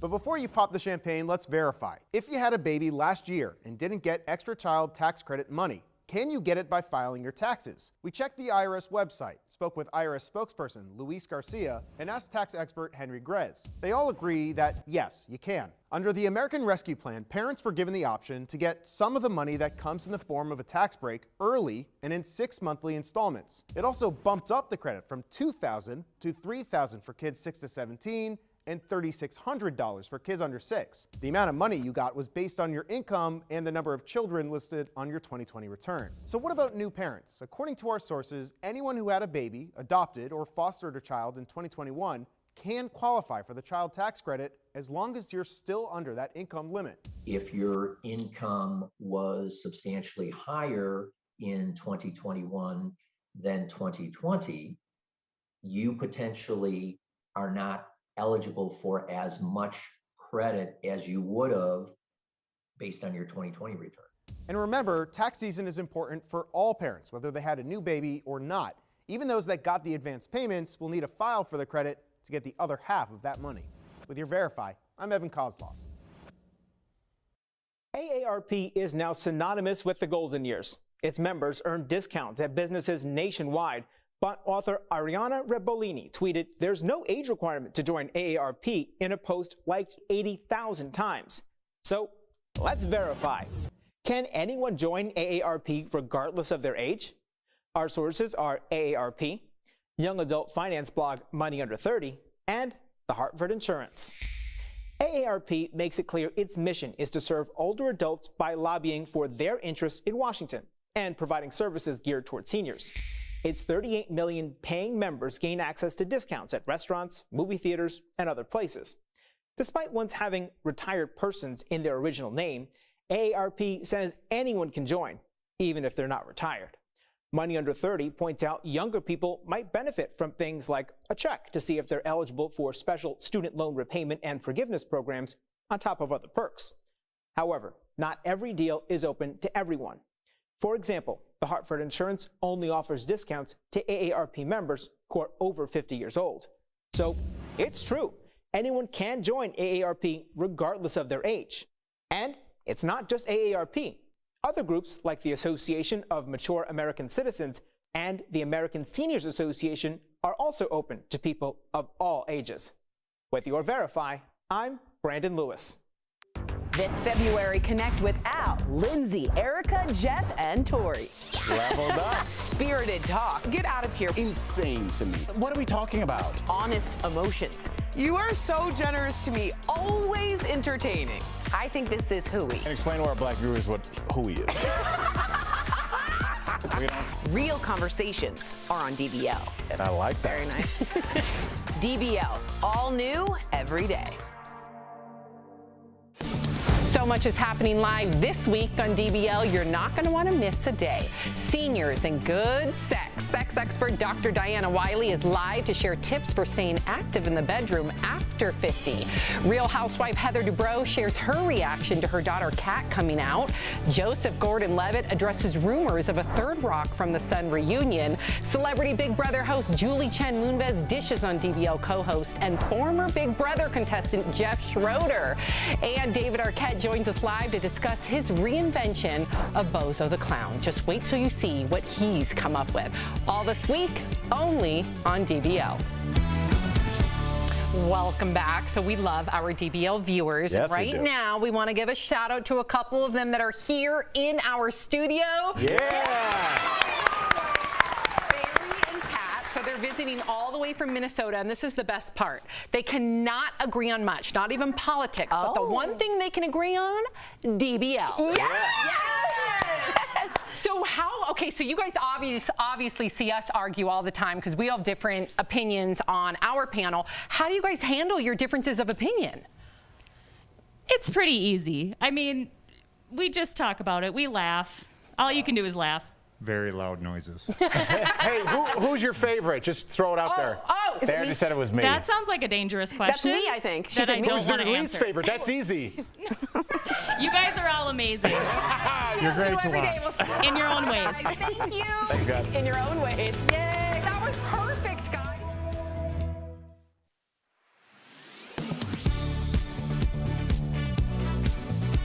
COVID-19 has been compared and contrasted with the flu throughout the pandemic. One recent example, this viral tweet from a New York City ER doctor. He claimed, quote, more Americans died of COVID in the past 2 weeks than died of influenza in the past 3 years. The tweet was posted on January 30th. So let's verify. Did more people in the United States die of COVID in the 2 weeks before January 30th than died of the flu in the past 3 years? Our sources, the CDC, and the National Center for Health Statistics. That center, the NCHS, one of their jobs is to compile death records from around the country. They track everything from strokes to overdoses to flu and COVID in weekly reports. It takes a couple weeks for those records to get processed, so that's why we're doing this story now instead of when the tweet was initially posted. Anyway, according to this database, between the week of January 30th, 2019 and the week of January 30th, 2022, 16,844 people died from the flu in the U.S. And between January 16th, 2022 and January 29th, 23,524 people died from COVID-19. So we can verify, yes, more people in the U.S. died of COVID in the 2 weeks before January 30th than died of the flu in the past 3 years. With your Verify, I'm Casey Decker. This February, connect with Al, Lindsay, Erica, Jeff, and Tori. Leveled up. Spirited talk. Get out of here. Insane to me. What are we talking about? Honest emotions. You are so generous to me. Always entertaining. I think this is hooey. And explain to our black viewers what hooey is. Real conversations are on DBL. I like that. Very nice. DBL, all new every day.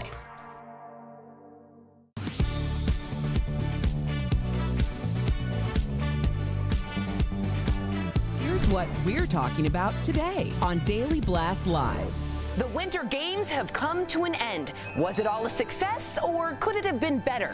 8-time medalist Apollo Ono is here live to give us his take. Crazy video of a post-game fight between two college teams. Did the coaches start it all? Plus, what caused this helicopter to crash near a crowded beach? Can you believe both of these photos are the same person? A former heroin addict is here live to share her remarkable story. And Courtney Cox gets honest about having work done on her face. Does she regret it? Oh my gosh. Are you insane? This is a sham. No. No. Just It's stop. finally here. Drum roll. Welcome to DBL. Tori, your hair looks beautiful. Thank you so much. And wasn't Jeff saying the opposite? Yeah, he said that this looks like... Well, no, I thought you were auditioning for the Broadway musical Cats. It's a little theatrical, and I'm trying it wonderful. out. Thank I love you it. so much, Yep, Sam. shows off your gorgeous face. Al, you look handsome as Thank you. I guess Dickens today. Sam's giving compliments over us. So it's on us to And Sam, handle you it. look beautiful. Thank you, You're so Tori. welcome, Sam. Okay. Happy President's Day, everyone. So it is a national holiday. That was quite the applause. To celebrate all of our great presidents, past and present. It's also a day that a lot of people take advantage of some really great sales. Of course, kids are off from school, banks are closed. Should it be a holiday? I'm looking at our viewers. Some of our viewers question why it is a holiday. Just dial it back 2 weeks. We could have all the same, hey, good for the presidents, but it's the day after the Super Bowl. Let's just make it happen. Even though we're still here, which stinks, at least America will be happy. I think it's deeper than that, Jeff. I think there's two different kinds of holidays. There's holidays where you know what you're supposed to do, and then there's holidays that you don't. And this is a holiday you don't know what to do. Halloween, you know what to do. Christmas, you know what to do. Thanksgiving, you know what to do. Name another holiday where you don't know what to do. You don't, like, Arbor Day. Okay, fair. You plant a tree. I always No plant one a has tree. ever done that. Really? I've been planting a tree since Tree People over off a Sunset, if you guys remember Tree People, because they all were from LA. Nobody knows who Tree People what you're are. talking about. And we all lived in LA. All right. I've never heard Arbor of Tree Day. People. People know what to do with Arbor Day. Tori. I would just like to say, and I kind of agree with Jeff, move it back and let people have that day. Or how about we have voting be a federal holiday so important. people can have the day off? In other countries, this is normal. We should make it easier for people to vote. And we're celebrating George Washington, and we're not celebrating voting. What are we doing? You have to do something where you can also mix in drinking. No, you don't. Yes, because if you do the voting, the hard work, if there's a drink, like St. Patty's Day is like, it's popular for a reason. If you say, go do your civic duty, and then there's some kind of party we make up, people would do it. A little voting day party. Coming from the sober person. Yes, but I'm like, you got to get people into the booths. Get smashed and go vote for our president. Speaking of presidents, how do you think President Biden is doing so far? First, of course, there is the Ukrainian crisis with a potential war breaking out with Russia any day now. Now, the president has been working with our NATO allies to try and prevent it. But on the other hand, inflation here at home is at its highest point in 40 years, and it's affecting a lot of folks who are struggling with rising prices at the grocery store, at gas pumps. Finally, the president was able to pass a massive infrastructure package that will rebuild crumbling bridges and roads and bring broadband to more rural communities. DBL Nation, got to hear from you. How do you think the president is doing so far? We're going to get to the panel, but please go to dblvote.com to weigh in. What do you think, Tori? This is hard. Do I think that I'm not doom scrolling every day like I was in the previous administration and things have calmed down? Yes. And I always say that pendulum, I think, has swung a little bit. It's still polarizing, but it's there. Do I think unemployment is incredibly doing very, very well? It's the best it's ever been. It's at 3.9%. That's huge, down from a 6%, I believe, at some point. 6.2%. Great.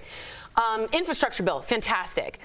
I have a sense that Joe Biden has a singular way of consoling people because he's been through so much trauma. He lost his wife, he lost his daughter. Beau Biden died at a young age.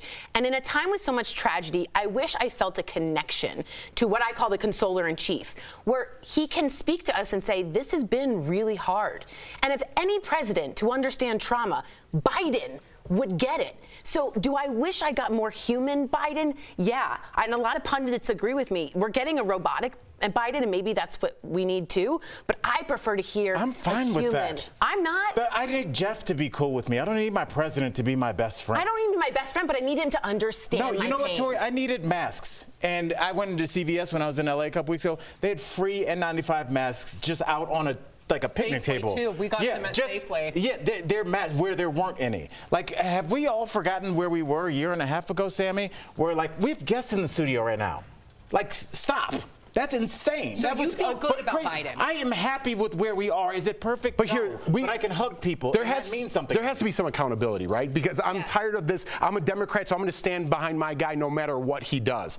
Listen, inflation's up. Gas. We all see it at the gas pumps. We all see it when we're buying groceries. You have to be held accountable. This guy does not even show his face. We don't know what's going on. You have to say, hey, we need better from you. We talked about Trump every single day. We knew what he ate for lunch. When this guy falls up the stairs of Air Force One, we don't show up because we don't want to insult him. But there's a it's reason like we need to hold him accountable. I agree with you. I don't necessarily think that's Biden's fault that inflation and gas prices are high. I want to talk about inflation really quick. Go ahead, finish your statement. But I'll simply say that Trump was always on because Trump was always creating such a big noise. That was him every single day. We want quiet Mike president. Pence. I want a Mike quiet Pence, a president. fly flew in his hair. They did it on Saturday Night Live for 2 months in a row with Jim Carrey. We don't talk about Kamala Harris. We don't talk about Joe Biden. We don't even bring them up. But to Jeff's point, the scrutiny is definitely different.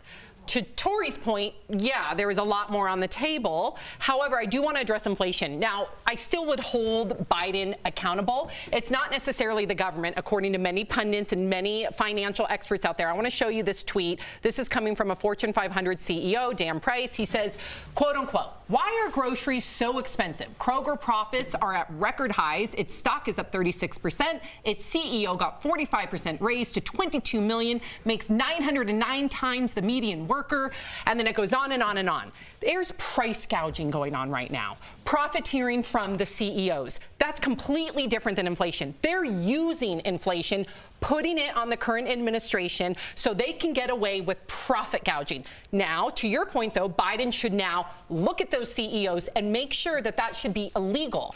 So it's not necessarily inflation, but we still need to have accountability. And that's where we're going to run into trouble, Sam, because we've proven that CEOs can kind of have their run of the mill. They never get in trouble. They can name their own price. When they are outed and forced to leave under bad situations, they are given golden parachutes that one. Well, that's would to just Sam's point. Does he regulate that more? But how do you regulate corporations when corporations run everything? Listen, we're at the point. We're at the point now where it's like, hey, at least he's not Trump. We're past that point now. You got to step up and start taking control, and not just hang your hat on. He's not Trump. We can't. We got to get past that. Definitely agree with that. Let's see what our viewers say. 58% of you disapprove. Wow. All right. There you go. Coming up on DBL, Apollo Ono will be here live. What does he think about this year's Winter Games? And a college basketball game gets ugly. What led to this big fight? Closed captioning provided by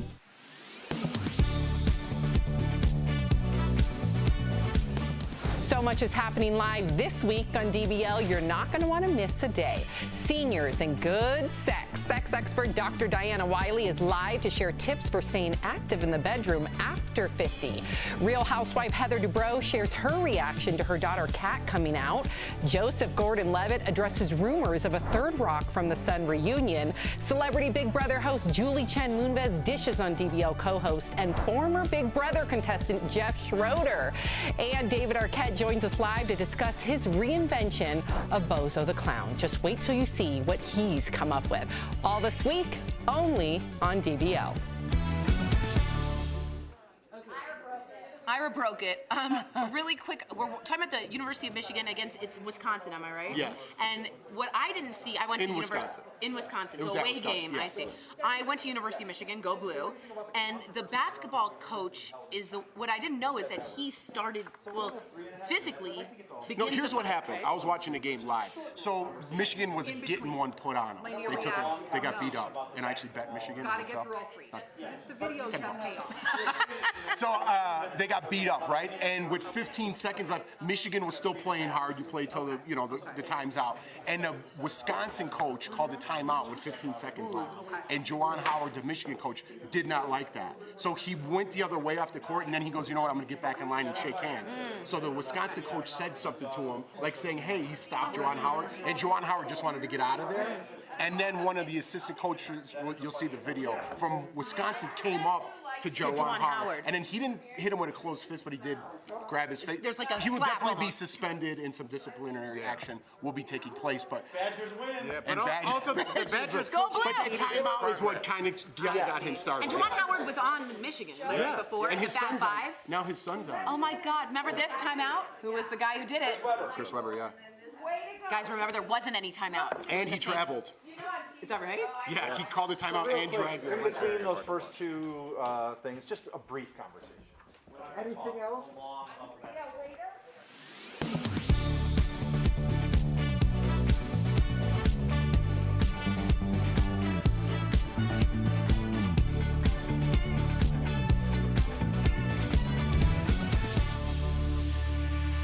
Welcome back. We've got a couple of videos from over the weekend that really caught our eye. Check out this brawl that happened after a basketball game. Michigan's basketball coach got into a physical altercation with a coach from the other team. You can see him try and hit the other coach in the head. The whole thing became a big brawl between the two teams. Now, following the game, the Michigan coach explained that it was the other coach's fault for touching him first. What did you guys, you saw this in real time. I watched in real time. So Michigan was getting one put on him. They were losing Go pretty blue. good. There you go. Alma mater, baby! And the Wisconsin coach, there was 15 seconds left, and he called timeout, which was kind of disrespectful for Juwan Howard. They were playing hard, but then Juwan Howard left the line, the Michigan coach, came back into the line, and the coach kind of stopped him, like saying, hey, I apologize or whatever. He was hot still, and then an assistant coach came over to defend, and that's when the action happened. He's going to get suspended, and there will be Do you some think the other disciplinary. coach should have anything done to him? I don't know, man. I don't know. You get hot, man. Sports brings this out of people, and it's unfortunate, but yeah. Not good. Not a good look. All right, so this next video is definitely crazy. The Miami Beach Police Department posted this video of a helicopter crashing into the water just off a crowded beach on Saturday. Look at all those people. Thankfully, everyone on board survived. None of the folks in the water at the time were injured. So you used to live in Miami. Can you imagine, because you know how crowded the beaches are there. Can you imagine seeing this? It's not that I can't imagine seeing that. It's that I don't think people realize how lucky we were, because another 50 feet, the beaches, the boardwalk are packed with, like, there are cars, there's hotels. I mean, this could have, that's almost the only place on the screen that it could have landed. So I was going to say kudos to that pilot if that happened, because he picked the one place. Or she. You're absolutely right. Thank you for that. Or they, whatever. Maybe. Okay, we got Okay, I'm sorry. Was the safest place to land. That was all I was saying. Well said. Sorry. Okay, so this next video, Natalia, is going So what Al said.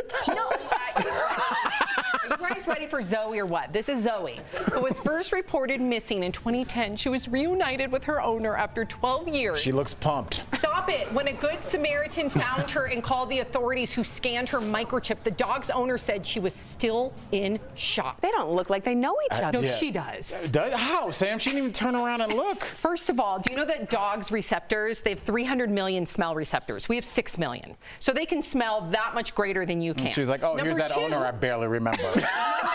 Their part in their brain that associates and analyzes smell with memory 40 times larger. What's the part than that makes it ours. turn around and act like it cares? What part of the brain is that? It's in shock. The dog did not care. The dog. We've done dog reuniting videos where the dog is wagging his tail, going crazy. We've never seen a dog react like. This might be an elderly dog because it's been 12 years. yes. Maybe some arthritis. Am I right? Some think you're bone right. spurs. Yeah.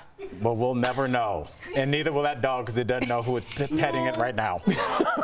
There's nobody.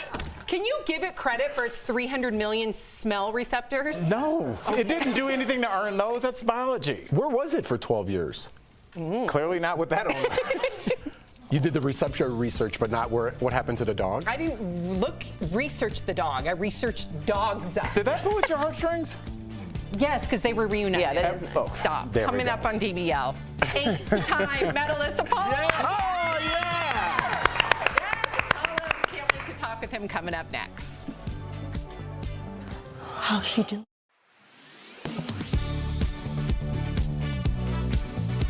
American troops are staged in Eastern Europe to assist its allies if Russia attacks Ukraine.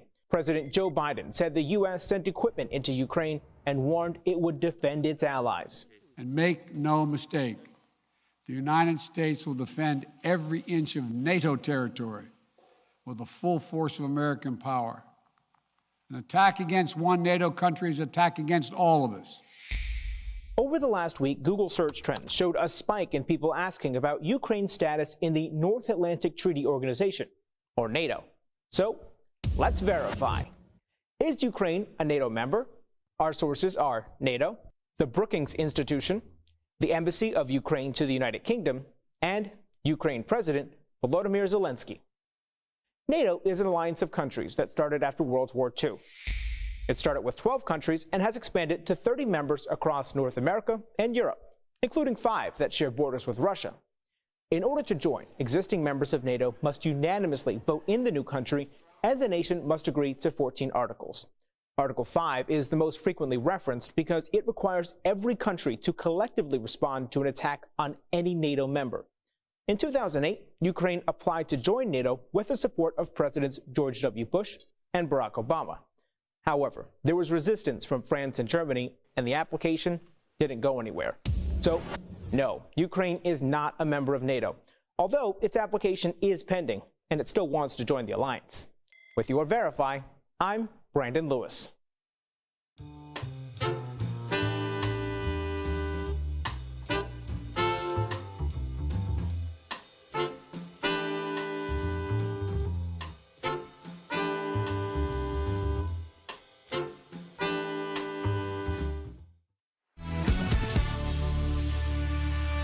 Welcome back. Who can forget Apollo Ohno's historic run at 3 Olympic Winter Games? The speed skater picked up 8 medals in his career, making him the most decorated U.S. Winter Olympian ever. And now he's out with a new book called Hard Pivot. It is remarkable. Apollo joins us live. Yes. Hey, great to see you. Glad that you're here. So what were your overall impressions about the Olympics? Was it, in your opinion, overall a success or a failure? Well, the games were a success. I think that we would obviously like to have seen many more medals. I think that we would love to have seen fans and family in the audience and in the stadiums. So from that perspective, it was a very different games, not unlike what we saw in Tokyo. And this is a different time. There's obviously a lot of geopolitical tension between the U.S. and China. Yes. And just the coverage is challenging because of the time zone. So there's a lot of these kind of unforeseen circumstances and things outside the control that I think would have definitely made the games much different. I know firsthand when you walk into the opening ceremony and there's thousands of people cheering and there, it feels different. And so when you have a muted games like we saw, it doesn't detract away from the performance of the athletes because we know how badly they've trained and how much they want to have and achieve the results that they're seeking. But I think overall from an experiential component, we at home, I don't know if we felt the same type of kind of unification and camaraderie and solidarity that we typically have associated with these types of Olympics. So there was a change. I think that's very clear. Yeah, I agree with you. I'm curious, though, your opinion. You brought up the heightened political climate between China and the U.S. What is your thoughts, given the controversy over the Olympics being held in China? Well, the games were chosen many, many years ago. So whenever the IOC decides to choose a location for these Olympic Games, I think idealistically, the idea is to have these athletes go, perform their best, not have politics involved, and not to be used as pawns in perhaps a greater game that happens. But if you go back into Olympic history, politics and sport have always been intertwined, even going back to Greek history. It's just a challenging time, right? There's no right, there's no wrong, there's many different types of opinions. It's hard to have kind of open, transparent conversations around what these things look like. At my perspective, because I came from the Olympic background, these are changing times and they're hard, and the athletes have to adapt. We as fans and spectators have to adapt, and also the organizing committees have to adapt and take into account that sports at this moment in time is supposed to be the pause button in which allows us to come together and communicate and compete on this foreign soil that brings the world to kind of gasp with the amazing superhero-like qualities that these athletes possess. Beautifully said. Wow. My first question is, did you, Apollo, age at all? Oh, no, you didn't. Jeff dared me to say it. Listen, there needs to be an Apollo Instagram filter. He looks fantastic. Everyone's talking about it on YouTube. He's going backwards. You're going Paul Rudding. That's You're Paul Rudding is exactly right. No, see, this is the power of social. I've got so many filters on here. You don't even want to know what I really He's like, I'm not even Apollo. Oh, no. Yeah, exactly. I do want to ask you, sorry to switch from being hilarious to this. We saw the Russian coach, or the Russian Olympic Committee coach, let's be honest, be very hard on 15-year-old figure skater Kamila Valieva after she fell. Do you think coaches are too tough on young athletes? And did you have a similar experience because you were young, a young speed skater, and we've had this discussion on and on. We'd love your thoughts on this. I was 14 years old when I made my first team. I mean, that entire circumstance is really sad, right? You've got a 15-year-old girl who has a teddy bear, who is having the world watch and place these pressures, and you've got media making opinions and exporting their belief on what should and shouldn't be done. It's just a really challenging situation. She's an incredible skater, beautiful, classic, the way that she skates. And, you know, I think also there's a cultural difference. Man, you guys want all the smoke with these hard questions. Yeah. He said you were cute. Sorry. Interesting. Well, you're doing a great job answering them. I do want to applaud you for that, Apollo. Yes. And thank you. I just have to get to your book because you are talking about something I feel like everybody is going to have to deal with at some point in their adult life from now going forward. And it's the difficult transition that you faced moving to the real world. First of all, is this something that a lot of Olympians face? And like, how would you tell people to get ready to transition and make that hard pivot into a different line of work?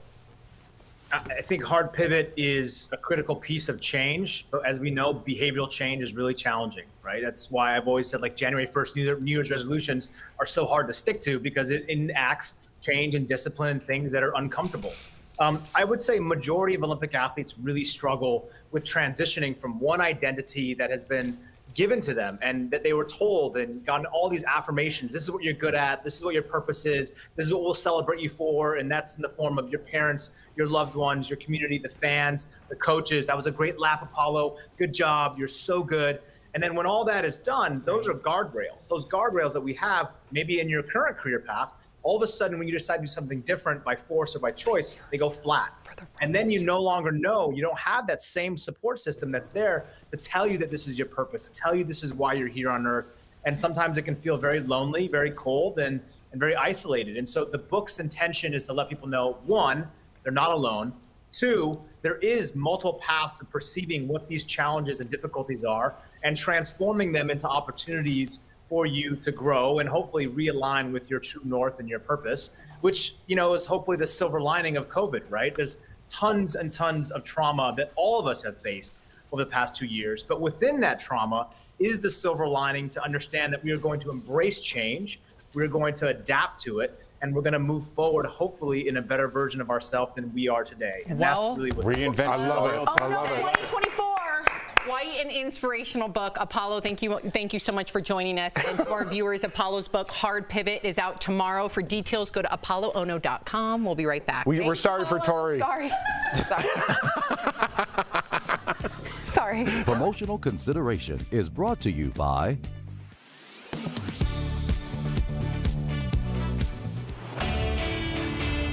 Lots of people on social media are dropping this tax tip. If you had a baby in 2021, besides not being able to get enough sleep, you'll also be getting a tax break. But before you pop the champagne, let's verify. If you had a baby last year and didn't get extra child tax credit money, Can you get it by filing your taxes? We checked the IRS website, spoke with IRS spokesperson Luis Garcia, and asked tax expert Henry Grez. They all agree that yes, you can. Under the American Rescue Plan, parents were given the option to get some of the money that comes in the form of a tax break early and in 6 monthly installments. It also bumped up the credit from $2,000 to $3,000 for kids 6 to 17 and $3,600 for kids under 6. The amount of money you got was based on your income and the number of children listed on your 2020 return. So what about new parents? According to our sources, anyone who had a baby, adopted, or fostered a child in 2021 can qualify for the child tax credit as long as you're still under that income limit. If your income was substantially higher in 2021 than 2020, you potentially are not eligible for as much credit as you would have based on your 2020 return. And remember, tax season is important for all parents, whether they had a new baby or not. Even those that got the advance payments will need to file for the credit to get the other half of that money. With your Verify, I'm Evan Kozlov. AARP is now synonymous with the golden years. Its members earn discounts at businesses nationwide. But author Ariana Rebolini tweeted, "There's no age requirement to join AARP," in a post liked 80,000 times. So let's verify. Can anyone join AARP regardless of their age? Our sources are AARP, young adult finance blog Money Under 30, and the Hartford Insurance. AARP makes it clear its mission is to serve older adults by lobbying for their interests in Washington and providing services geared toward seniors. Its 38 million paying members gain access to discounts at restaurants, movie theaters, and other places. Despite once having retired persons in their original name, AARP says anyone can join, even if they're not retired. Money Under 30 points out younger people might benefit from things like a check to see if they're eligible for special student loan repayment and forgiveness programs on top of other perks. However, not every deal is open to everyone. For example, the Hartford Insurance only offers discounts to AARP members who are over 50 years old. So it's true, anyone can join AARP regardless of their age. And it's not just AARP. Other groups like the Association of Mature American Citizens and the American Seniors Association are also open to people of all ages. With your Verify, I'm Brandon Lewis. This February, connect with Al, Lindsay, Erica, Jeff, and Tori. Leveled up. Spirited talk. Get out of here. Insane to me. What are we talking about? Honest emotions. You are so generous to me, always entertaining. I think this is Hooey. And explain to our black viewers what Hooey is. Real conversations are on DBL. And I like that. Very nice. DBL, all new every day.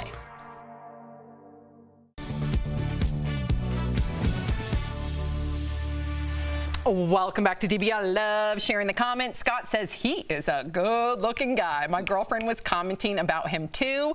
No Name says, "Look at Tori fanning over Apollo." What? Yeah. We can't blame you. We all did. He was so outspoken and took it really well. I just thought he was a great guy. I managed to be professional. I did too. Yeah, so there was a deer in the headlights moment when we just dropped everything we were saying, and Tori's just like, at one point. I was a bit honored to speak with him. You were taking it in. Honored. She was taking it in. If you're leaving us, you can watch the show online, watch on YouTube, dailyblastlive.com, or our DBL app. But if you're sticking around, here's what's coming up. A former drug addict who turned her life around joins us live to share her incredible story. Wow. You don't want to miss it. Plus, Courtney Cox comes clean about the work she had done on her face, why she regrets it now.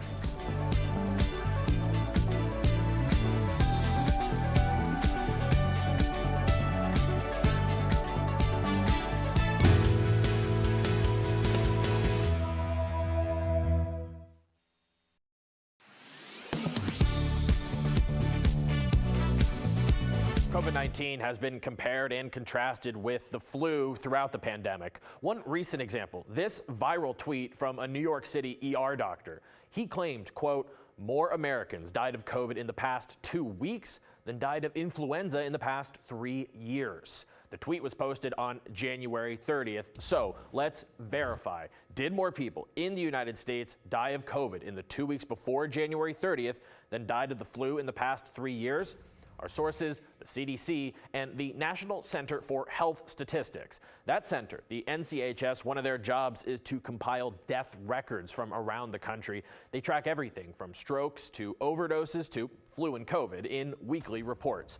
It takes a couple weeks for those records to get processed, so that's why we're doing this story now instead of when the tweet was initially posted. Anyway, according to this database, between the week of January 30th, 2019 and the week of January 30th, 2022, 16,844 people died from the flu in the U.S.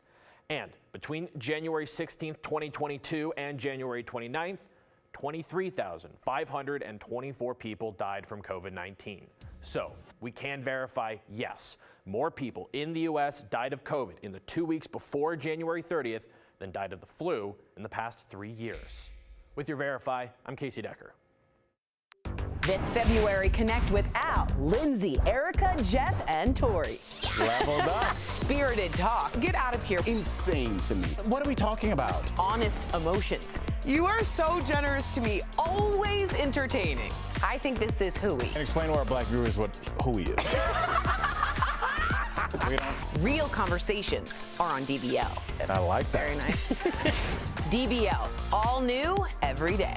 Daily Blast Live. We're talking about what you're talking about. Oh my gosh. Are you insane? This is a sham. No. Y'all, just stop. Finally here. Drum roll.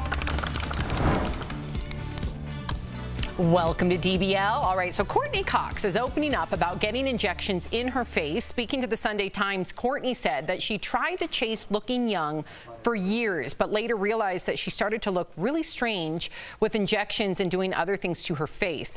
Courtney said she realized people were talking about the dramatic change in her face, and that led her to stop.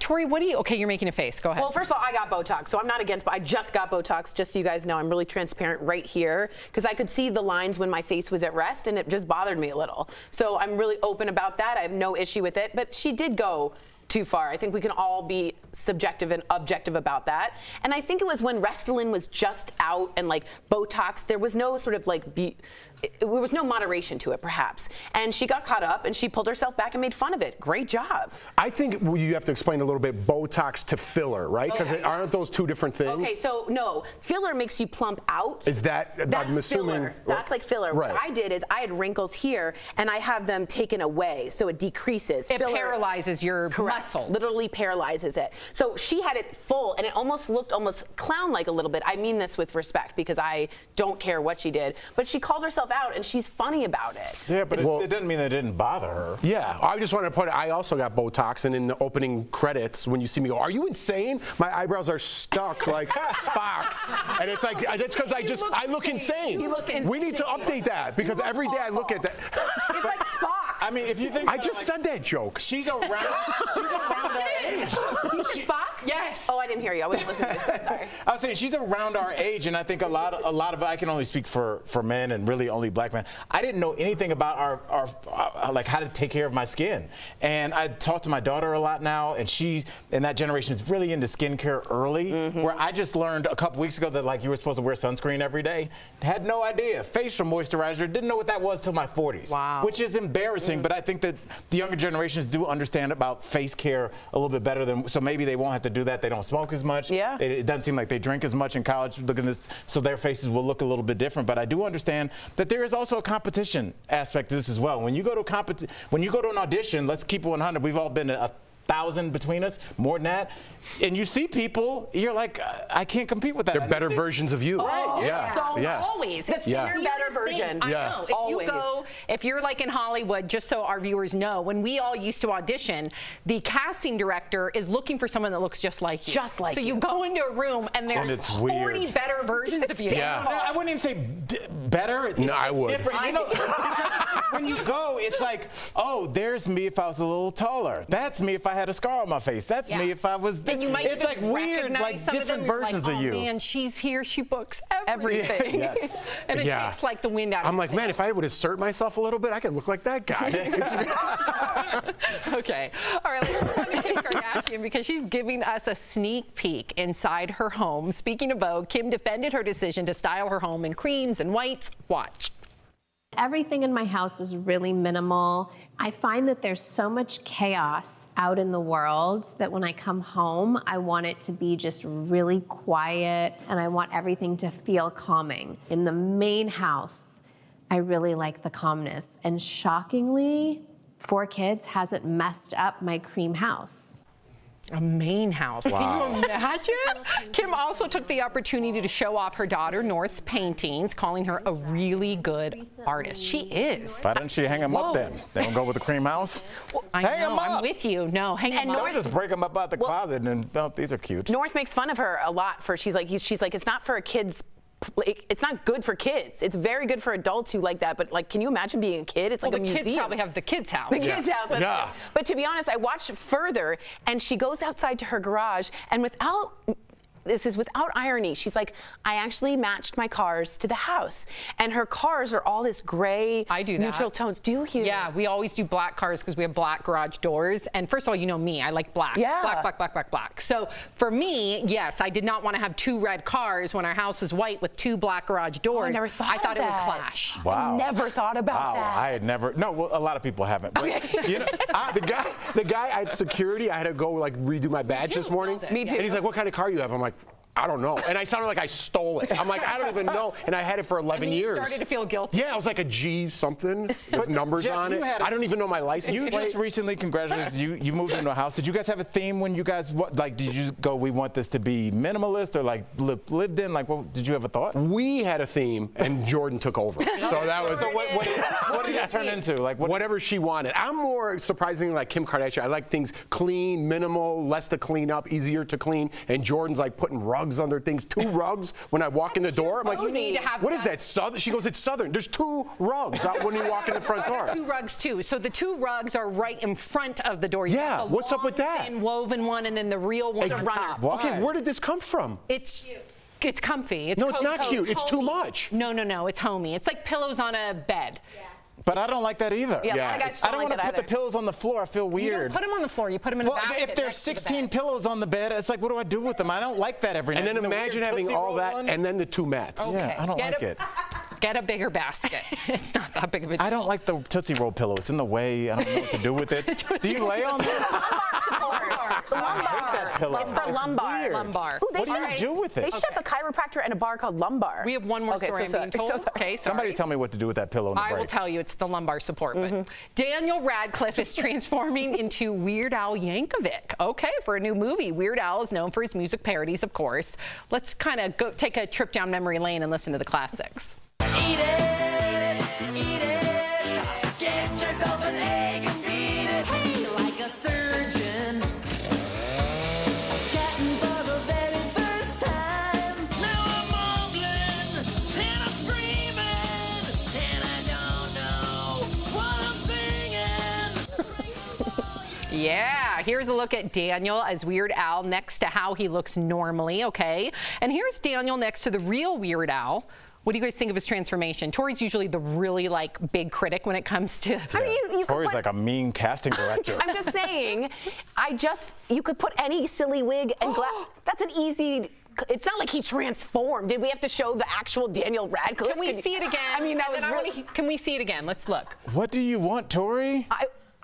What could you want from that? Okay, I'm saying to you personally, in my head, when I picture Weird Al, the energy and color I get is very quirky, very weird. A Timothée Chalamet, a kind of, you said a Rami Malek, that kind of weird. How do you know Daniel can't do it? He can, but when I think of him, he's a British guy that's a little more uptight. Now, maybe that's why he's doing it. Those two don't connect on a Venn diagram. You said the same thing about Kristen Stewart, and I was wrong. And you were wrong. Right. You said the same thing about. I would say the Oscar voters thought you were wrong. No, excuse me, the Oscars haven't happened yet. Being the Ricardos will not win. Will. Who would you want to play you in a movie of yourself? She'd pick Heidi Klum. Heidi Klum? She's not quirky. No. I pick Anna Chlumsky. That girl looks. Oh, she'd be good. Yeah. Okay, I love her. All right. From my girl. I'm going to tell you mine after we get off the air. All right. Coming up on DBL, this is an incredible story. Trust me, you're going to want to stick around for this. An ex-addict transformed her life and became a college graduate. She's going to tell her inspiring story live. Coming up next. Closed captioning provided by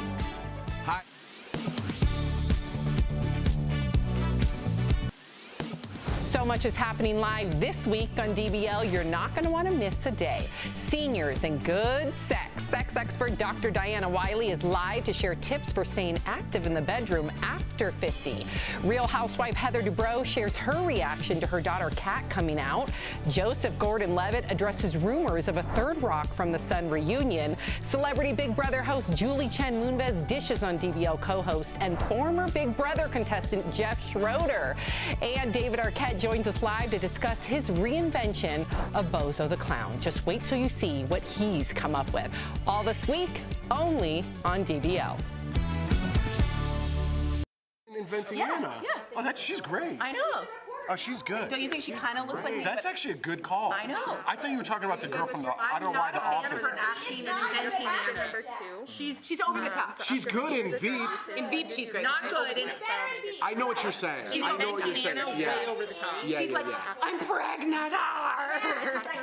But when we were watching, so if you haven't watched Inventing Anna, really good. it's pretty good. We're not done either. But there's one part, it's not a spoiler, but she has, remember when she has, did you get the part where she's having the baby? Yeah. No, not yet. Oh, you didn't? No. I don't know, she's in the office. She's like, I'm gonna make one more call. I'm Yes. like, that didn't happen. Well, I did research this, and the actual woman, Jessica Yeah, but it Pressler, says on there. she did get pregnant and this is a almost true had the story baby. except for the parts that we But filmed. I took a deep dive.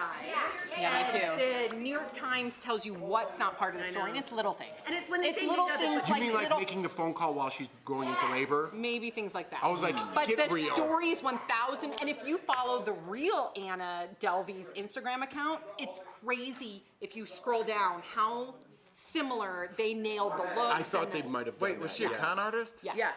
But she pretended to be a German heiress, conned the richest of the richest banks in Manhattan, got a $41 million loan, and ended up not going through because they had to check her assets. We have a couple more episodes, so let's But not. I won't get away. Yeah. I did keep that too, and Jessica Pressler, the woman it's written on, did say she was very pregnant and almost giving birth while trying to get this story done. Yeah. So maybe that phone call during that is supposed to I'm sure represent. That's just the last one we saw. Yeah. That's why I said that. Yeah. But it did seem to, and I thought that when they said, except for stuff that's made up, I thought that was the stuff she made up. Do you think we're starting to celebrate con That's what I thought they artists meant. that are good That's looking? interesting. No, I don't like.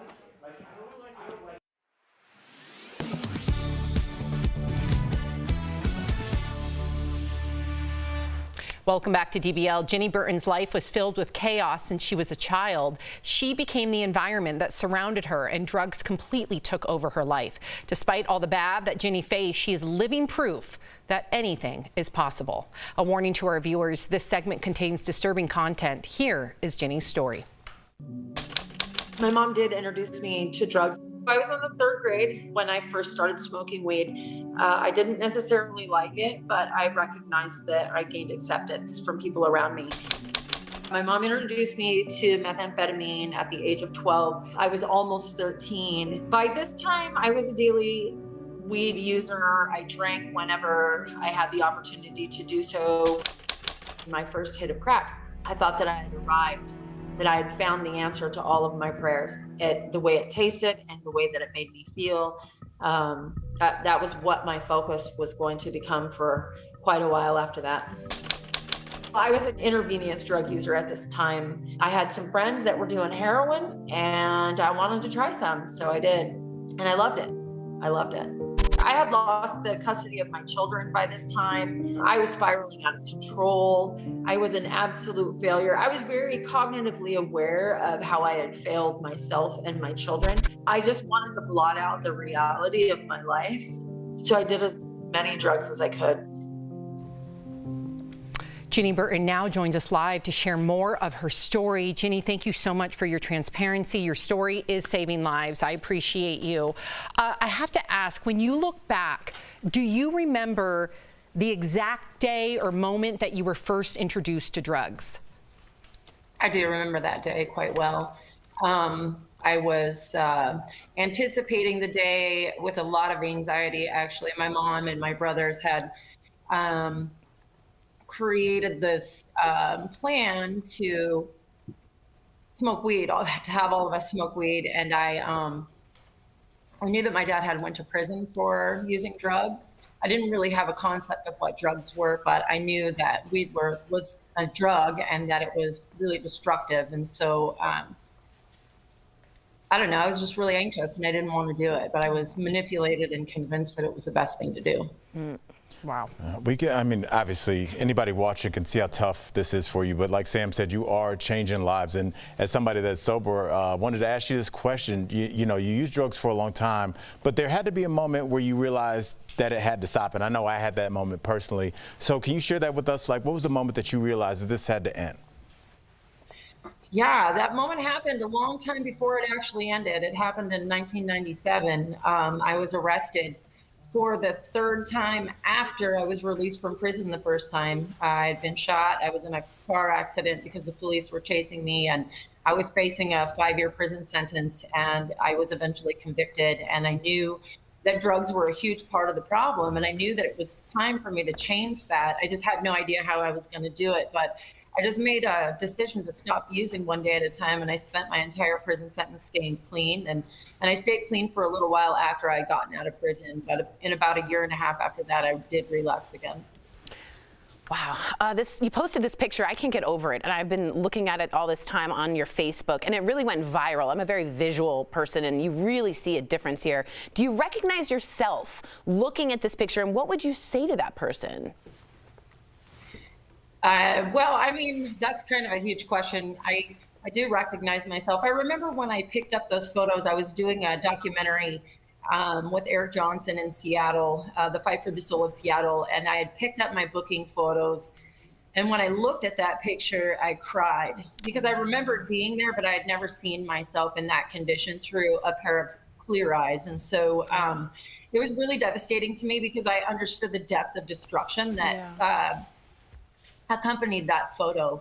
To be honest with you, to say something to that person in that condition would be almost pointless. The thing that would be necessary is to remove that person from their destructive environment, which at that time, that's what happened, but it just wasn't long enough.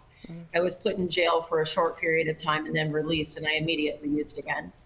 Well, Jenny, speaking of jail, you were in prison with your mom the first 2 times you actually went to prison. Did you take this time to try and better your relationship, or were you guys pointing fingers at each other and thinking, how did you get here?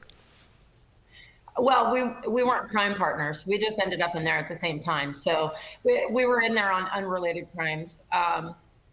There was always finger pointing. I mean, I was pretty sure that my mom was the cause of my entire path of destruction. However, my second time in prison, I initially sort of stayed away from my mom because of our tumultuous relationship.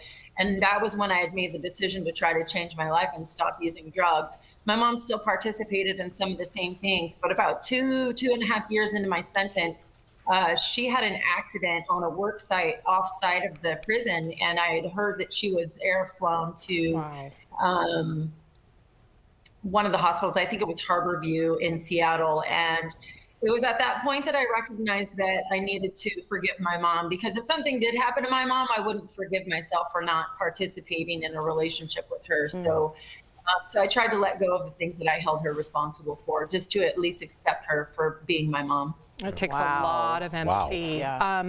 Listen, we have a lot of viewers that, I mean, let's just be real here. We all know someone who struggles with addiction. Yes, absolutely. I would say most people know multiple people. And our goal is always to help those individuals. So based on your personal experience, to someone who may be watching right now who's either struggling, who just relapsed, who's trying to become clean, what needs to change to help people that are currently either addicted or have just relapsed? Yeah, I mean, we have a really broken system on probably every level is part of the problem. And we have a lot of policies that are continuing to change in our country that are, I call them acceptance policies. We're seeing the decriminalization of crimes. We're seeing more of a higher acceptance of open air drug markets and drug use and trafficking and things like that. And I think that's extremely problematic. One of the benefits for my life is that I was able to be stopped because I was arrested. Drugs and drug use and crimes associated with drug use were illegal at the time when I was using, thankfully, because it gave me an opportunity to get to where I am now. I was separated long enough so that I could actually gain some footing to try to change my life. Right now, we don't have that happening in a lot of areas in our nation. We also have other broken systems. We have the homeless industrial complex and the social service industrial complex that are more focused on people becoming dependent as opposed to elevating people beyond their experiences or their circumstances. And so that's one of the things that I'm extremely focused on right now. And we'll see how far I get with trying to change this thing. Well, listen, look at how you've changed your life. I can guarantee you. In a short that, amount of time. Yep, that you will evoke change. It's an honor to speak with you today, Ginny. Thank you for sharing your story with us. And to our viewers, if you or someone you know needs help, here is a list of resources. And to learn more about Ginny, you can visit her website, theginnyburton.com. Thank you so much, Ginny. We appreciate you. Thank you. We'll be right back. Thanks so much. We all know that movement is like...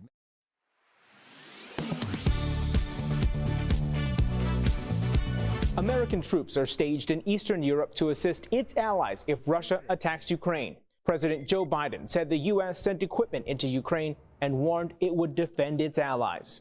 And make no mistake, the United States will defend every inch of NATO territory with the full force of American power. An attack against one NATO country is an attack against all of us. Over the last week, Google search trends showed a spike in people asking about Ukraine's status in the North Atlantic Treaty Organization, or NATO. So, let's verify. Is Ukraine a NATO member? Our sources are NATO, the Brookings Institution, the Embassy of Ukraine to the United Kingdom, and Ukraine President Volodymyr Zelensky. NATO is an alliance of countries that started after World War II. It started with 12 countries and has expanded to 30 members across North America and Europe, including 5 that share borders with Russia. In order to join, existing members of NATO must unanimously vote in the new country, and the nation must agree to 14 articles. Article 5 is the most frequently referenced because it requires every country to collectively respond to an attack on any NATO member. In 2008, Ukraine applied to join NATO with the support of Presidents George W. Bush and Barack Obama. However, there was resistance from France and Germany, and the application didn't go anywhere. So, no, Ukraine is not a member of NATO, although its application is pending, and it still wants to join the alliance. With your Verify, I'm Brandon Lewis.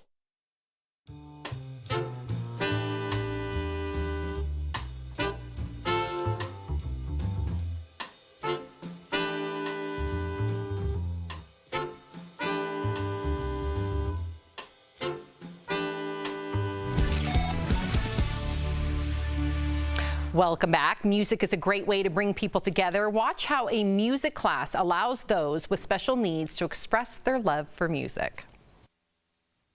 This music teacher with hearing difficulties started a music program for people with disabilities. Katral Chin is partially deaf and has ADHD. He wanted to change the perception of people with special needs. So he created Hearts for Music. I think the biggest accomplishment is seeing disabilities transformed into abilities, because that's the motto for Hearts for Music. Katral students play a range of instruments, from iPad keyboards to violins. The program has done amazing things for the participants, like Lisa and Kimberly Wallen, who are deaf. It brings happiness and it gives me peace a lot. Makes me feel happy and calm at the same time. The group was even able to perform with the Akron Symphony Orchestra. Katral feels it's a strong message for everyone.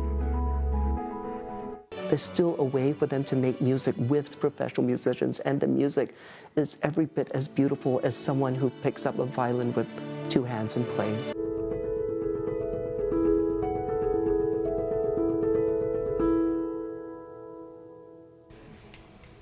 We'll be right back. Promotional consideration is brought to you by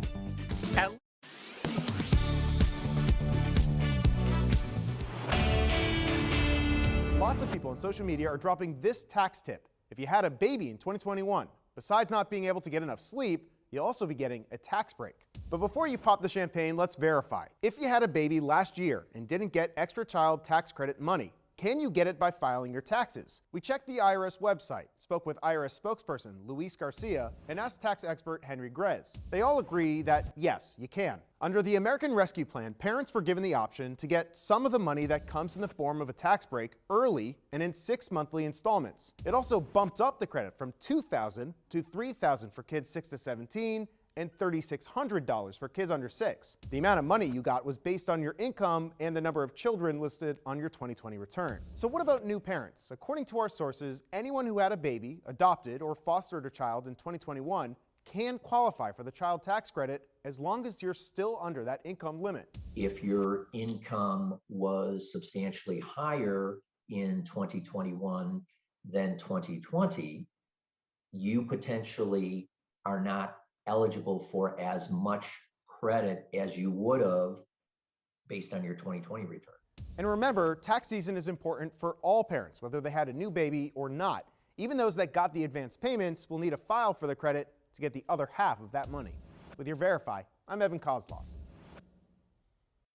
AARP is now synonymous with the golden years. Its members earn discounts at businesses nationwide, but author Ariana Rebolini tweeted, "There's no age requirement to join AARP," in a post liked 80,000 times. So let's verify.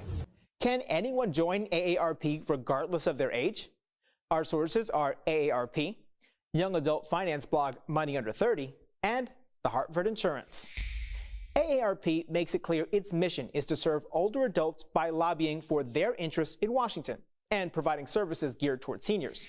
Its 38 million paying members gain access to discounts at restaurants, movie theaters, and other places. Despite once having retired persons in their original name, AARP says anyone can join, even if they're not retired. Money Under 30 points out younger people might benefit from things like a check to see if they're eligible for special student loan repayment and forgiveness programs on top of other perks. However, not every deal is open to everyone. For example, the Hartford Insurance only offers discounts to AARP members who are over 50 years old. So it's true, anyone can join AARP regardless of their age. And it's not just AARP.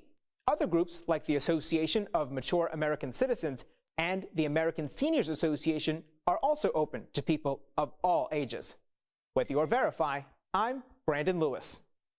This February, connect with Al, Lindsay, Erica, Jeff, and Tori.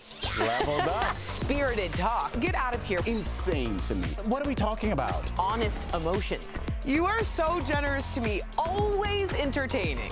I think this is Hooey. And explain to our black viewers what Hooey is. Real conversations are on DBL. And I like that. Very nice. DBL, all new every day. Much is happening live this week on DBL. You're not going to want to miss a day. Seniors and good sex. Sex expert Dr. Diana Wiley is live to share tips for staying active in the bedroom after 50. Real housewife Heather Dubrow shares her reaction to her daughter Kat coming out. Joseph Gordon-Levitt addresses rumors of a Third Rock from the Sun reunion. Celebrity Big Brother host Julie Chen Moonves dishes on DBL co-host and former Big Brother contestant Jeff Schroeder. And David Arquette joins us live to discuss his reinvention of Bozo the Clown. Just wait till you see what he's come up with. All this week, only on DBL. Welcome back. So we love our DBL viewers. Yes, right we do. now, we want to give a shout out to a couple of them that are here in our studio. Yeah. So they're visiting all the way from Minnesota, and this is the best part. They cannot agree on much, not even politics, but the one thing they can agree on, DBL. Yes! So so you guys obviously see us argue all the time because we have different opinions on our panel. How do you guys handle your differences of opinion? It's pretty easy. I mean, we just talk about it. We laugh. All you can do is laugh. Very loud noises. Hey, who's your favorite? Just throw it out there. They already said it was me. That sounds like a dangerous question. That's me, I think. That I don't Who's want to your least answer. favorite? That's easy. You guys are all amazing. You're great to watch. In your own ways. Thank you. Thanks, guys. In your own ways. Yay, that was perfect, guys.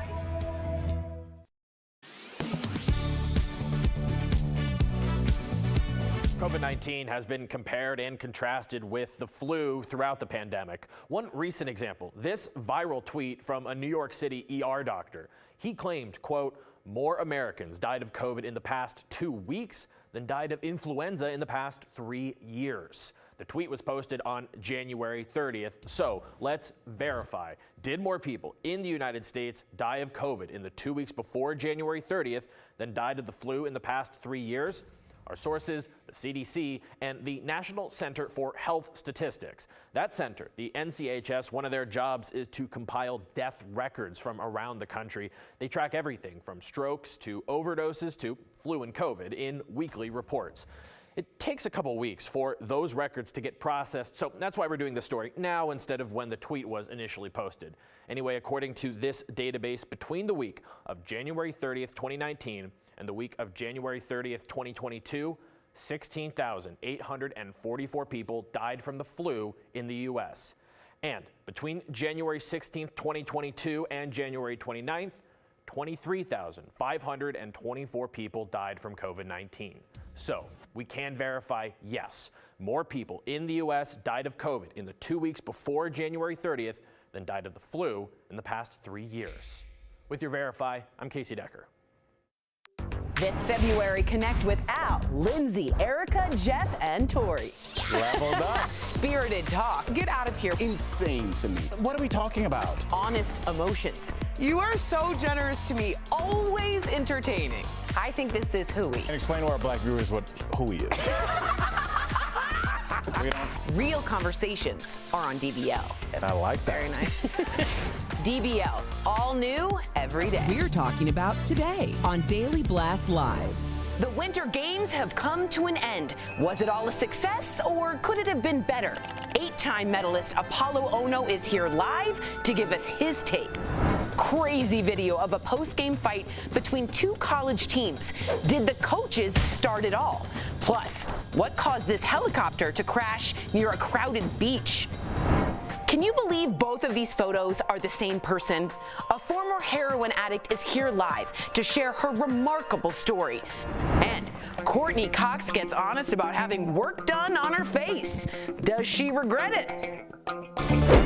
Oh my gosh. Are you insane? This is a sham. No. Nope. Y'all, just stop. Finally here, drum roll.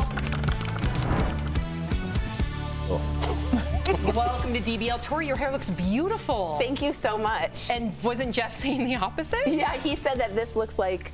Well, no, I thought you were auditioning for the Broadway musical Cats. It's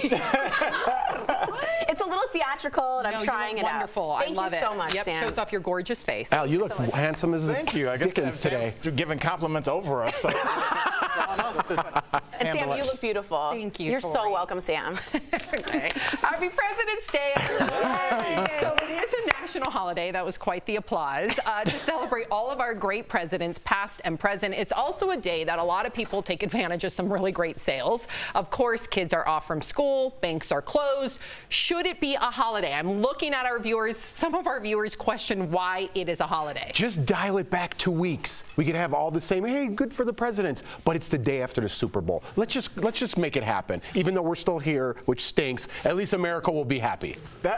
I think it's deeper than that, Jeff. I think there's two different kinds of holidays. There's holidays where you know what you're supposed to do, and then there's holidays that you don't. And this is a holiday you don't know what to do. Halloween, you know what to do.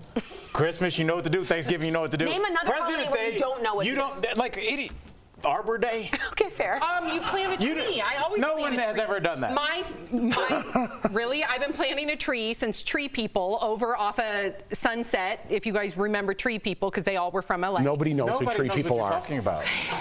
And we all lived in LA. Right. I've never heard of Arbor Tree Day. People. People know what to do with Arbor Day. Tori. I would just like to say, and I kind of agree with Jeff, move it back and let people have that day. Or how about we have voting be a federal holiday so important. people can have the day off? In other countries, this is normal. We should make it easier for people to vote. And we're celebrating George Washington, and we're not celebrating voting. What are we doing? You have to do something where you can also mix in drinking.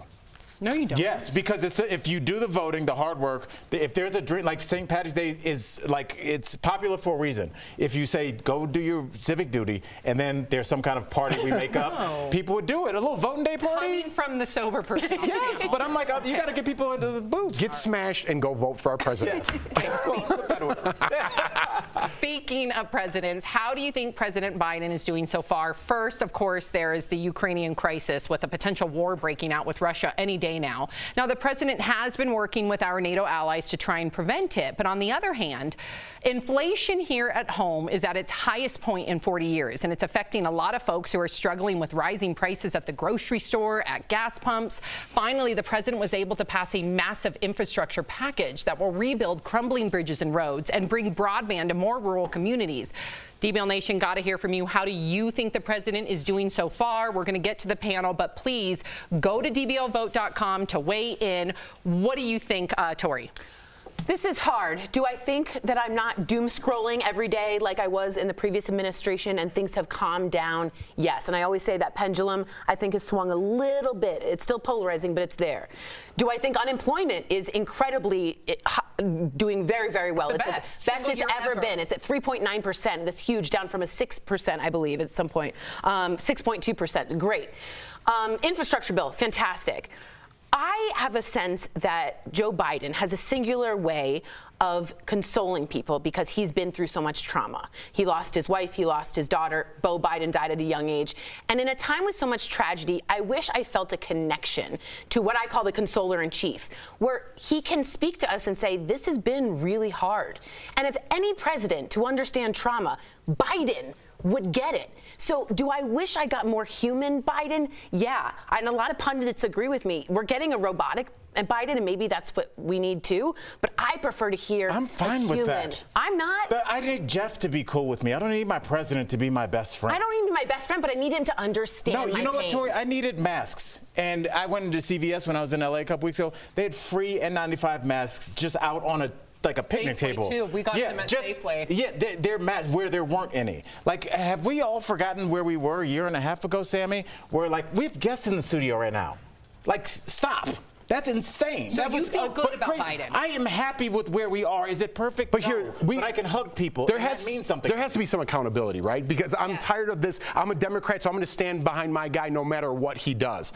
Listen, inflation's up. Gas, we all see it at the gas pumps. We all see it when we're buying groceries. You have to be held accountable. This guy does not even show his face. We don't know what's going on. You have to say, hey, we need better from you. We talked about Trump every single day. We knew what he ate for lunch. When this guy falls up the stairs of Air Force One, we don't show it because we don't want to insult him. But there's a it's reason like we need to hold him accountable. I agree with you. I don't necessarily think that's Biden's fault that inflation and gas prices are high. I want to talk about inflation really quick. Go ahead, finish your statement. I'll simply say that Trump was always on because Trump was always creating such a big noise. That was him every single day. We want quiet Mike president. Pence. I want a Mike quiet Pence, a fly flew in his hair. They did it on Saturday Night Live for 2 months in a row with Jim Carrey. We don't talk about Kamala Harris. We don't talk about Joe Biden. We don't even bring them up. But to Jeff's point, the scrutiny is definitely different. To Tori's point, yeah, there is a lot more on the table. However, I do want to address inflation. Now, I still would hold Biden accountable. It's not necessarily the government, according to many pundits and many financial experts out there. I want to show you this tweet. This is coming from a Fortune 500 CEO, Dan Price. He says, quote unquote, why are groceries so expensive? Kroger profits are at record highs. Its stock is up 36%. Its CEO got 45% raise to $22 million, makes 909 times the median worker, and then it goes on and on and on. There's price gouging going on right now, profiteering from the CEOs. That's completely different than inflation. They're using inflation, putting it on the current administration so they can get away with profit gouging. Now, to your point, though, Biden should now look at those CEOs and make sure that that should be illegal. So it's not necessarily inflation, but we still need to have accountability. And that's where we're going to run into trouble, Sam, because we've proven that CEOs can kind of have their run of the mill. They never get in trouble. They can name their own price. When they are outed and forced to leave under bad situations, they are given golden parachutes that one Well, that's would to just Sam's point. Does he regulate that more? But how do you regulate corporations when corporations run everything? Listen, we're at the point. We're at the point now where it's like, hey, at least he's not Trump. We're past that point now. You got to step up and start taking control and not not just president. hang your hat on. He's not Trump. We can't. We got to get past that. Definitely agree with that. Let's see what our viewers say. 58% of you disapprove. Wow. All right. There you go. Coming up on DBL, Apollo Ono will be here live. What does he think about this year's Winter Games? And a college basketball game gets ugly. What led to this big fight? Closed captioning provided by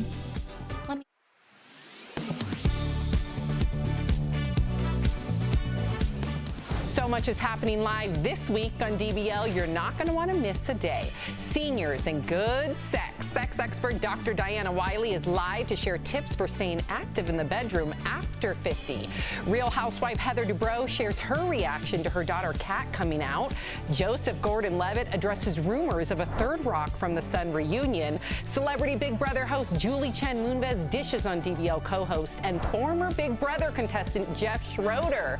And David Arquette joins us live to discuss his reinvention of Bozo the Clown. Just wait till you see what he's come up with. All this week, only on DBL. Ira broke it. Really quick, we're talking about the University of Michigan against it's Wisconsin, am I right? Yes. And what I didn't see, I went In to Wisconsin. In Wisconsin, It was so at away Wisconsin, game, I yes. see. I went to University of Michigan, go blue, and the basketball coach is what I didn't know is that he started, well, physically. No, here's what happened. I was watching the game live. So Michigan was getting one put on them. They got beat up, and I actually bet Michigan. Gotta What's get up? through all three. The videos $10. that pay off. So they got beat up, right? And with 15 seconds left, Michigan was still playing hard. You play till the time's out. And the Wisconsin coach called the timeout with 15 seconds left. And Juwan Howard, the Michigan coach, did not like that. So he went the other way off the court, and then he goes, you know what, I'm going to get back in line and shake hands. So the Wisconsin coach said something to him, like saying, hey, he stopped Juwan Howard. And Juwan Howard just wanted to get out of there. And then one of the assistant coaches, you'll see the video, from Wisconsin came up to Juwan Howard. And then he didn't hit him with a closed fist, but he did grab his face. There's like a he would slap definitely be almost. suspended, and some disciplinary action will be taking place. But Badgers win. Yeah, And also the Badgers Go blue! But the timeout is what kind of got him started. And Juwan Howard was on Michigan right before. And his Is that son's 5? on. Now his son's on. Oh my God! Remember this timeout? Who was the guy who did it? Chris Webber, yeah. Guys, remember there wasn't any timeouts. And he traveled. Is that right? Yeah, he called the timeout and dragged his In leg. between those first two things, just a brief conversation. Anything else?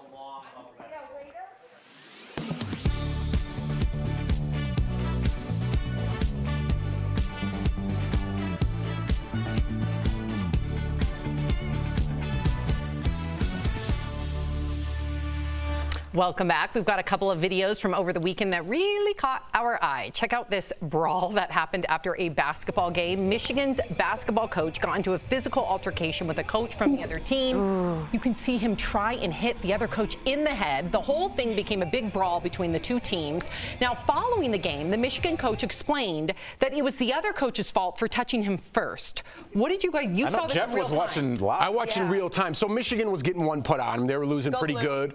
There you go. Alma mater, baby! And the Wisconsin coach, there was 15 seconds left, and he called timeout, which was kind of disrespectful for Juwan Howard. They were playing hard, but then Juwan Howard left the line, the Michigan coach, came back into the line, and the coach kind of stopped him, like saying, hey, I apologize or whatever. He was hot still, and then an assistant coach came over to defend, and that's when the action happened. He's going to get suspended, and there will be Do you some think the disciplinary. other coach should have anything done to him? I don't know, man. I don't know. You get hot, man. Sports brings this out of people, and it's unfortunate, but yeah. Not good. Not a good look. All right, so this next video is definitely crazy. The Miami Beach Police Department posted this video of a helicopter crashing into the water just off a crowded beach on Saturday. Look at all those people. Thankfully, everyone on board survived. None of the folks in the water at the time were injured. So you used to live in Miami. Can you imagine, because you know how crowded the beaches are there. Can you imagine seeing this? It's not that I can't imagine seeing that. It's that I don't think people realize how lucky we were, because another 50 feet, the beaches, the boardwalk are packed with, like, there are cars, there's hotels. I mean, this could have, that's almost the only place on the screen that it could have landed. So I was going to say kudos to that pilot if that happened, because he picked the one place. Or she. Or she. You're absolutely right. Thank you for that. Or they, whatever. Maybe. Okay, we got Okay, I'm sorry. Was the safest place to land. That was all I was saying. Well said. Sorry. Okay, so this next video, let me tell you, is going. So what Al said. Are you guys ready for Zoe or what? This is Zoe, who was first reported missing in 2010. She was reunited with her owner after 12 years. She looks pumped. Stop it. When a good Samaritan found her and called the authorities, who scanned her microchip, the dog's owner said she was still in shock. They don't look like they know each other. No, she does. How, Sam? She didn't even turn around and look. First of all, do you know that dogs' receptors, they have 300 million smell receptors. We have 6 million. So they can smell that much greater than you can. And she was like, oh, here's that owner I barely remember. Their part in their brain that associates and analyzes smell with memory 40 times larger. What's the part that makes it ours. turn around and act like it cares? What part of the brain is that? It's in shock. The dog did not care. The dog. We've done dog reuniting videos where the dog is wagging his tail, going crazy. We've never seen a dog react like. This might be an elderly dog because it's been 12 years. Yes. Maybe some arthritis. Am I right? Some bone spurs. Yeah, yeah. Well, we'll never know, and neither will that dog because it doesn't know who is petting it right now. There's nobody. Can you give it credit for its 300 million smell receptors? No, it didn't do anything to earn those. That's biology. Where was it for 12 years? Clearly not with that owner. You did the reception research, but not what happened to the dog? I didn't research the dog. I researched dogs. Did that pull at your heartstrings? Yes, because they were reunited. Yeah, that is nice. Stop. There we Coming go. up on DBL. 8-time medalist Apollo. Oh, yeah. We can't wait to talk with him coming up next.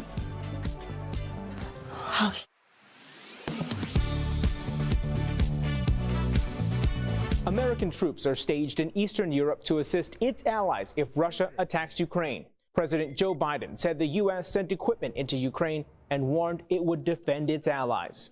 And make no mistake, the United States will defend every inch of NATO territory with the full force of American power. An attack against one NATO country is an attack against all of us. Over the last week, Google search trends showed a spike in people asking about Ukraine's status in the North Atlantic Treaty Organization, or NATO. So, let's verify. Is Ukraine a NATO member? Our sources are NATO, the Brookings Institution, the Embassy of Ukraine to the United Kingdom, and Ukraine President Volodymyr Zelensky. NATO is an alliance of countries that started after World War II. It started with 12 countries and has expanded to 30 members across North America and Europe, including 5 that share borders with Russia. In order to join, existing members of NATO must unanimously vote in the new country, and the nation must agree to 14 articles. Article 5 is the most frequently referenced because it requires every country to collectively respond to an attack on any NATO member. In 2008, Ukraine applied to join NATO with the support of Presidents George W. Bush and Barack Obama. However, there was resistance from France and Germany, and the application didn't go anywhere. So, no, Ukraine is not a member of NATO, although its application is pending, and it still wants to join the alliance. With your Verify, I'm Brandon Lewis.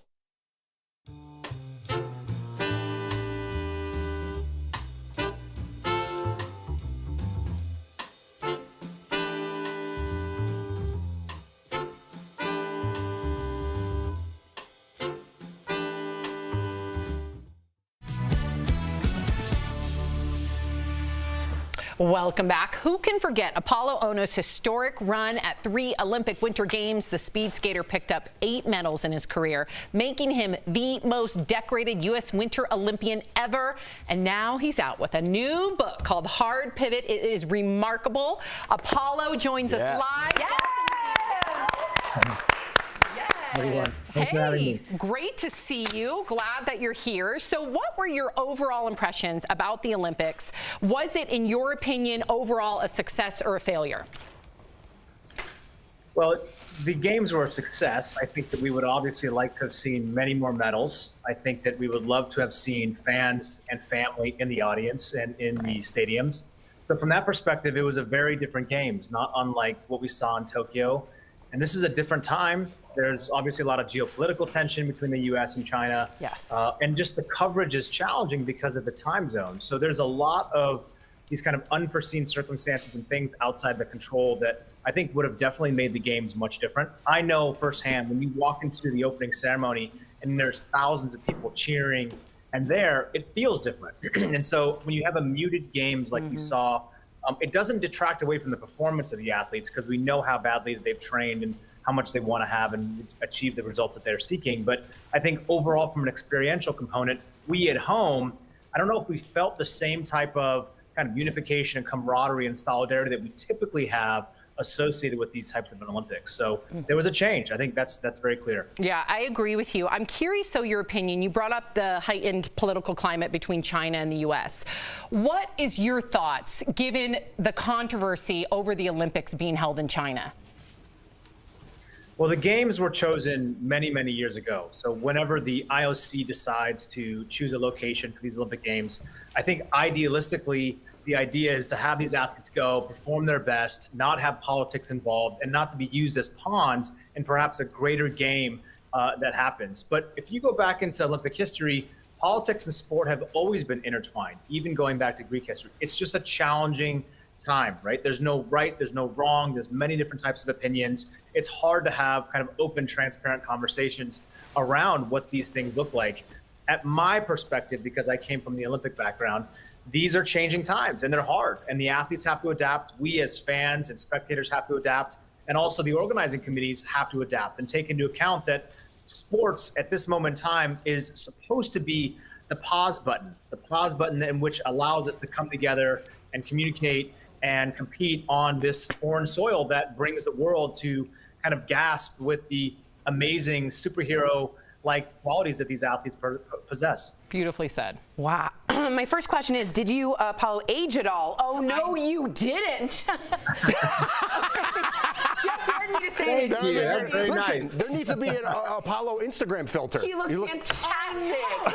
Everyone's talking about it on YouTube. And he's going backwards. You're going Paul Rudding. That's You're Paul Rudding is exactly right. No, see, this is the power of social. I've got so many filters on here. You don't even want to know what I would. He's like, I'm not even Apollo. Oh no. Yeah, exactly. I do want to ask you. Sorry to switch from being hilarious to this.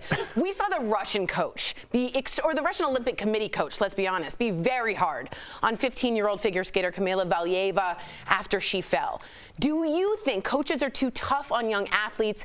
And did you have a similar experience because you were young, a young speed skater, and we've had this discussion on and on. We'd love your thoughts on this. I was 14 years old when I made my first team. I mean, that entire circumstance is really sad, right? You've got a 15-year-old girl who has a teddy bear, who is having the world watch and place these pressures, and you've got media making opinions and exporting their belief on what should and shouldn't be done. It's just a really challenging situation. She's an incredible skater, beautiful, classic, the way that she skates.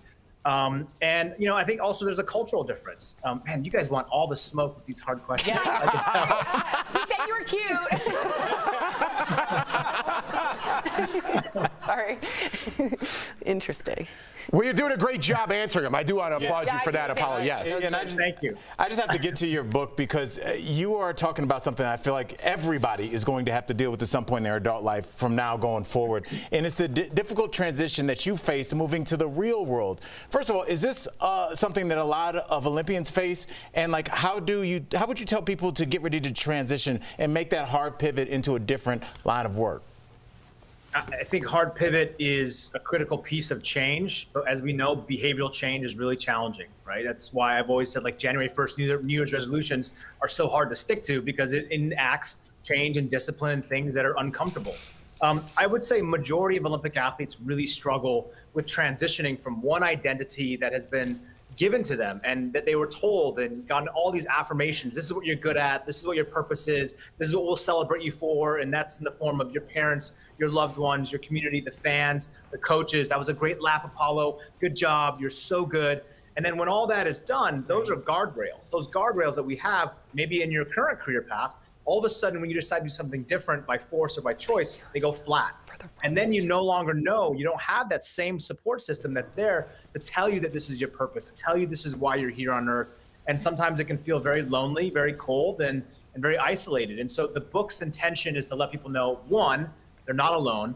Two, there is multiple paths to perceiving what these challenges and difficulties are and transforming them into opportunities for you to grow and hopefully realign with your true north and your purpose, which, is hopefully the silver lining of COVID, right? There's tons and tons of trauma that all of us have faced over the past 2 years. But within that trauma is the silver lining to understand that we are going to embrace change, we're going to adapt to it, and we're going to move forward, hopefully, in a better version of ourselves than we are today. And that's really what reinvent. I love it. I love it. 2024.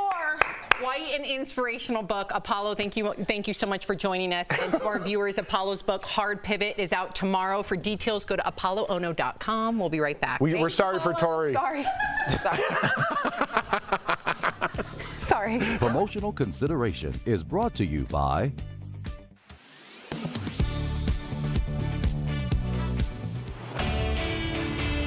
Lots of people on social media are dropping this tax tip. If you had a baby in 2021, besides not being able to get enough sleep, you'll also be getting a tax break.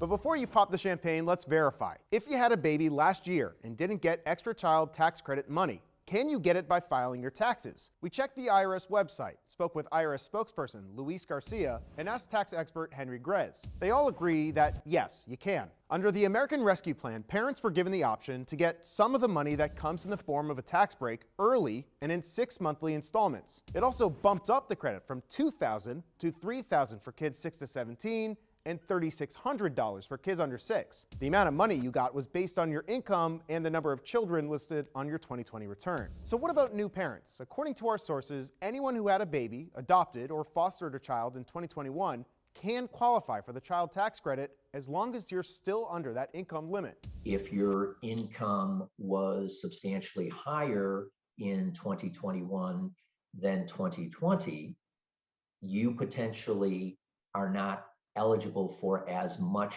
credit as you would have based on your 2020 return. And remember, tax season is important for all parents, whether they had a new baby or not. Even those that got the advance payments will need to file for the credit to get the other half of that money. With your Verify, I'm Evan Kozlov. AARP is now synonymous with the golden years. Its members earn discounts at businesses nationwide. But author Ariana Rebolini tweeted, "There's no age requirement to join AARP," in a post liked 80,000 times. So let's verify. Can anyone join AARP regardless of their age? Our sources are AARP, young adult finance blog Money Under 30, and the Hartford Insurance. AARP makes it clear its mission is to serve older adults by lobbying for their interests in Washington and providing services geared toward seniors. Its 38 million paying members gain access to discounts at restaurants, movie theaters, and other places. Despite once having retired persons in their original name, AARP says anyone can join, even if they're not retired. Money Under 30 points out younger people might benefit from things like a check to see if they're eligible for special student loan repayment and forgiveness programs, on top of other perks. However, not every deal is open to everyone. For example, the Hartford Insurance only offers discounts to AARP members who are over 50 years old. So it's true, anyone can join AARP regardless of their age. And it's not just AARP. Other groups like the Association of Mature American Citizens and the American Seniors Association are also open to people of all ages. With your Verify, I'm Brandon Lewis. This February, connect with Al, Lindsay, Erica, Jeff, and Tori. Leveled up. Spirited talk. Get out of here. Insane to me. What are we talking about? Honest emotions. You are so generous to me, always entertaining. I think this is Hooey. And explain to our black viewers what Hooey is. Real conversations are on DBL. I like that. Very nice. DBL, all new every day.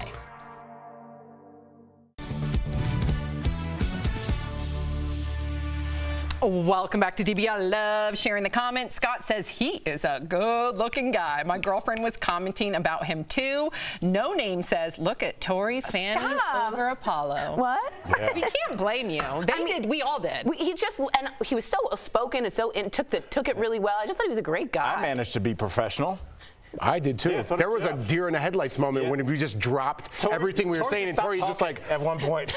I was a bit honored to speak with him. You're Honored? taking it in. Honored. She was taking it in. If you're leaving us, you can watch the show online, watch on YouTube, dailyblastlive.com, or our DBL app.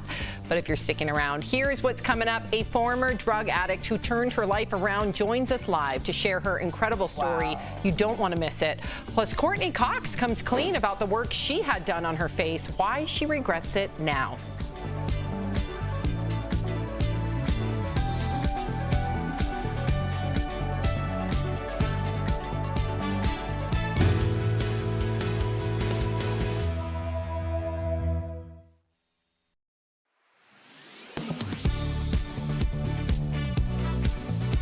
COVID-19 has been compared and contrasted with the flu throughout the pandemic. One recent example, this viral tweet from a New York City ER doctor. He claimed, quote, more Americans died of COVID in the past 2 weeks than died of influenza in the past 3 years. The tweet was posted on January 30th. So let's verify. Did more people in the United States die of COVID in the 2 weeks before January 30th than died of the flu in the past 3 years?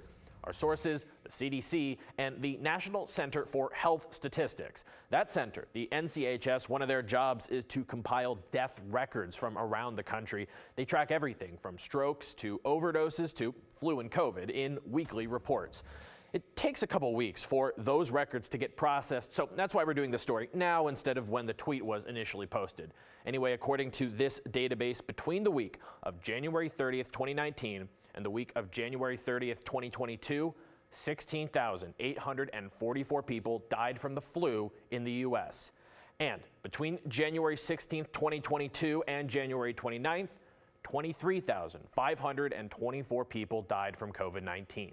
So we can verify, yes, more people in the U.S. died of COVID in the 2 weeks before January 30th than died of the flu in the past 3 years. With your Verify, I'm Casey Decker. This February, connect with Al, Lindsay, Erica, Jeff, and Tori. Leveled up. Spirited talk. Get out of here. Insane to me. What are we talking about? Honest emotions. You are so generous to me, always entertaining. I think this is hooey. And explain to our black viewers what hooey is. Real conversations are on DBL. And I like that. Very nice. DBL, all new every day. Is Daily Blast Live. We're talking about what you're talking about. Oh my gosh. Are you insane? This is a sham. No. Nope. Y'all, just it's stop. Finally here. Drum roll. Welcome to DBL. All right, so Courtney Cox is opening up about getting injections in her face. Speaking to the Sunday Times, Courtney said that she tried to chase looking young for years, but later realized that she started to look really strange with injections and doing other things to her face. Courtney said she realized people were talking about the dramatic change in her face, and that led her to stop.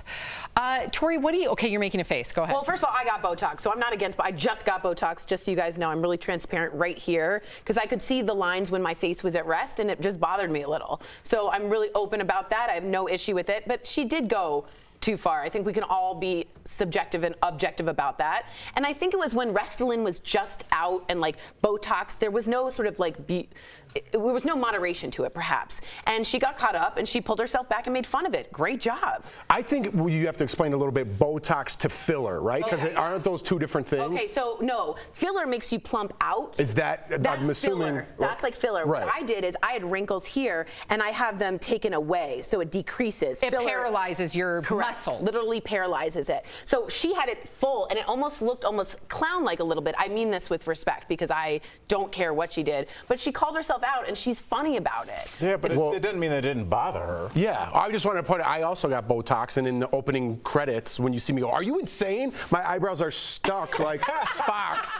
And it's like, that's because I look insane. You look insane. We need to update that because every day I look at that. It's like Spock. I mean, if you think I just said that joke. She's around our age. Spock? Yes. Oh, I didn't hear you. I wasn't listening. So sorry. I was saying she's around our age, and I think a lot of I can only speak for men and really only black men. I didn't know anything about our like how to take care of my skin, and I talk to my daughter a lot now, and she's in that generation is really into skincare early. Where I just learned a couple weeks ago that like you were supposed to wear sunscreen every day. Had no idea. Facial moisturizer. Didn't know what that was till my 40s. Wow. Which is embarrassing, but I think that the younger generations do understand about face care a little bit better than, so maybe they won't have to do that. They don't smoke as much. Yeah. It doesn't seem like they drink as much in college. Look at this, so their faces will look a little bit different. But I do understand that there is also a competition aspect to this as well. When you go to an audition, let's keep it 100. We've all been to 1,000 between us, more than that, and you see people, you're like, I can't compete with that. They're better versions of you. Right. Yeah. So Yeah. always. The thinner, better version. I Yeah. know. If you're like in Hollywood, just so our viewers know, when we all used to audition, the casting director is looking for someone that looks just like you. Just like so you. you go into a room and there's it's 40 weird. better versions of you. Yeah. I wouldn't even say better. It's No, I just would. Different. You know, when you go, it's like, oh, there's me if I was a little taller. That's me if I had a scar on my face. That's me if I was. And you might it's even like weird, recognize like some different of them, versions like, of you. Oh man, she's here. She books everything. Yes. And it Yeah. takes like the wind out. I'm of like, your man, if I would assert myself a little bit, I could look like that guy. Okay. All right, let's go to Kim Kardashian because she's giving us a sneak peek inside her home. Speaking of Vogue, Kim defended her decision to style her home in creams and whites. Watch. Everything in my house is really minimal. I find that there's so much chaos out in the world that when I come home, I want it to be just really quiet and I want everything to feel calming. In the main house, I really like the calmness. And shockingly, 4 Kids hasn't messed up my cream house. A main house. Wow. Can you imagine? Kim also took the opportunity to show off her daughter North's paintings, calling her a really good artist. She is. Why didn't she hang them up then? They don't go with the cream house? I Hang know, 'em up. I'm with you. No, hang them Don't up. just break them up out the closet and then, oh, these are cute. North makes fun of her a lot for she's like it's not for a kid's. It's not good for kids. It's very good for adults who like that. But like, can you imagine being a kid? It's like the a museum. kids probably have the kids' house. The kids' house. That's Yeah. true. But to be honest, I watched further, and she goes outside to her garage, and this is without irony. She's like, I actually matched my cars to the house. And her cars are all this gray, I do that. neutral tones. Do you? Yeah, we always do black cars because we have black garage doors. And first of all, you know me, I like black. Yeah. Black, black, black, black, black. So for me, yes, I did not want to have 2 red cars when our house is white with 2 black garage doors. I never thought I thought of it would that. clash. Wow. I never thought about Wow, that. I had never. No, well, a lot of people haven't. But, you know, the guy at security, I had to go like redo my badge this morning. Me too. And he's like, "What kind of car do you have?" I'm like, I don't know. And I sounded like I stole it. I'm like, I don't even know. And I had it for 11 And then you years. started to feel guilty. Yeah, it was like a G something with numbers Jeff, on you it. had a- I don't even know my license You plate. just recently, congratulations, you moved into a house. Did you guys have a theme when you guys, did you go, we want this to be minimalist or like lived in? Like, what, did you have a thought? We had a theme, and Jordan took over. So that was. So what did it turn into? Like whatever she wanted. I'm more surprisingly like Kim Kardashian. I like things clean, minimal, less to clean up, easier to clean. And Jordan's like putting rugs under things. 2 rugs when I walk in the door. I'm like, You need to have what is that, Southern? She goes, it's Southern. There's 2 rugs out when you walk in the front door. 2 rugs too. So the 2 rugs are right in front of the door. You Yeah, have the what's up with long, that? thin woven one, and then the real one on top. Okay, where did this come from? It's comfy. It's No, it's not cozy. cute. It's too much. No. It's homey. It's like pillows on a bed. But I don't like that either. Yeah, a lot of guys I don't don't like want to that put the either. pillows on the floor. I feel weird. You don't put them on the floor. You put them in a Well, basket. if there's next to the 16 bed. pillows on the bed, it's like, what do I do with them? I don't like that every night. And then You know, imagine weird having Tootsie all Roll that one. and then the 2 mats. Yeah, I don't like it. Get a bigger basket. It's not that big of a deal. I don't like the Tootsie Roll pillow. It's in the way. I don't know what to do with it. Do you lay on there? I hate that pillow. It's for lumbar. weird. Lumbar. Ooh, they What do should- you do with it? They should have a chiropractor and a bar called Lumbar. We have one more Okay, story so I'm being told. Okay, sorry. Somebody tell me what to do with that pillow in the I break. will tell you, it's the lumbar support. But Daniel Radcliffe is transforming into Weird Al Yankovic. Okay, for a new movie. Weird Al is known for his music parodies, of course. Let's kind of go take a trip down memory lane and listen to the classics. Eat it, get yourself an egg and beat it. Hey, like a surgeon. Cutting for the very first time. Now I'm mumbling and I'm screaming and I don't know what I'm singing. Yeah, here's a look at Daniel as Weird Al next to how he looks normally, okay? And here's Daniel next to the real Weird Al. What do you guys think of his transformation? Tori's usually the really big critic when it comes to. I mean, Tori's like a mean casting director. I'm just saying, you could put any silly wig and that's an easy. It's not like he transformed. Did we have to show the actual Daniel Radcliffe? Can we see it again? I mean, that was really. Can we see it again? Let's look. What do you want, Tori? What could you want from that? Okay, I'm saying to you personally, in my head, when I picture Weird Al, the energy and color I get is very quirky, very weird. A Timothée Chalamet, a kind of, you said a Rami Malek, that kind of weird. How do you know Daniel can't do it? He can, but when I think of him, he's a British guy that's a little more uptight. Now, maybe that's why he's doing it. Those two don't connect on a Venn diagram. You said the same thing about Kristen Stewart, and I was wrong. And you were wrong. Right. You said the same thing about. I would say the Oscar voters thought you were wrong. No, excuse me, the Oscars haven't happened yet. Being the Ricardos will not win. Will. Who would you want to play you in a movie of yourself? She'd pick Heidi Klum. Heidi Klum? She's not quirky. No. I pick Anna Chlumsky. That girl looks. Oh, she'd be good. Yeah. Okay, I love her. All right, from my girl. I'm going to tell you mine after we get off the air. All right. Coming up on DBL, this is an incredible story. Trust me, you're going to want to stick around for this. An ex-addict transformed her life and became a college graduate. She's going to tell her inspiring story live. Coming up next. Closed captioning provided by. Hi, I'm.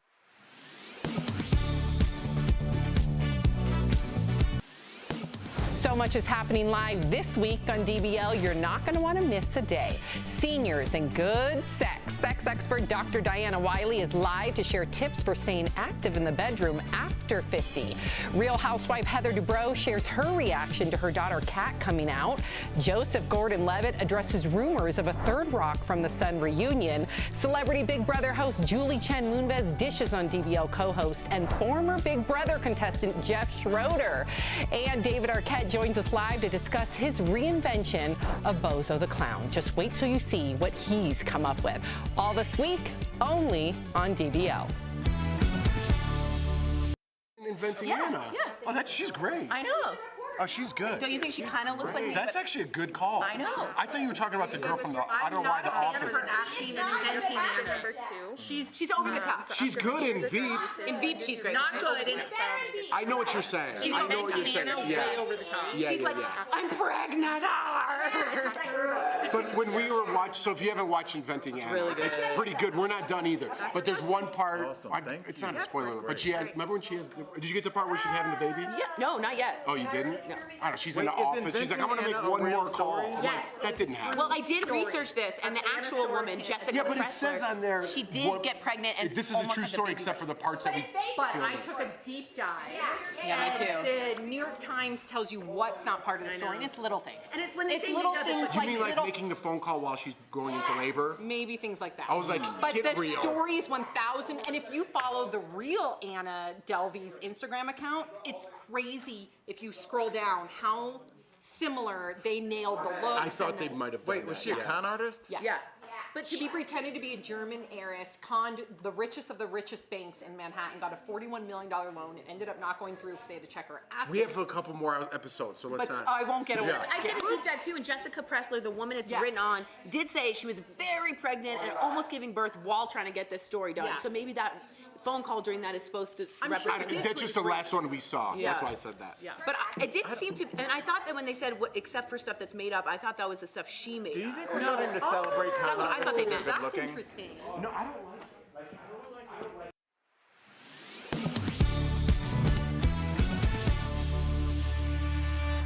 Welcome back to DBL. Jenny Burton's life was filled with chaos since she was a child. She became the environment that surrounded her, and drugs completely took over her life. Despite all the bad that Jenny faced, she is living proof that anything is possible. A warning to our viewers, this segment contains disturbing content. Here is Jenny's story. My mom did introduce me to drugs. I was in the 3rd grade when I first started smoking weed. I didn't necessarily like it, but I recognized that I gained acceptance from people around me. My mom introduced me to methamphetamine at the age of 12. I was almost 13. By this time, I was a daily weed user. I drank whenever I had the opportunity to do so.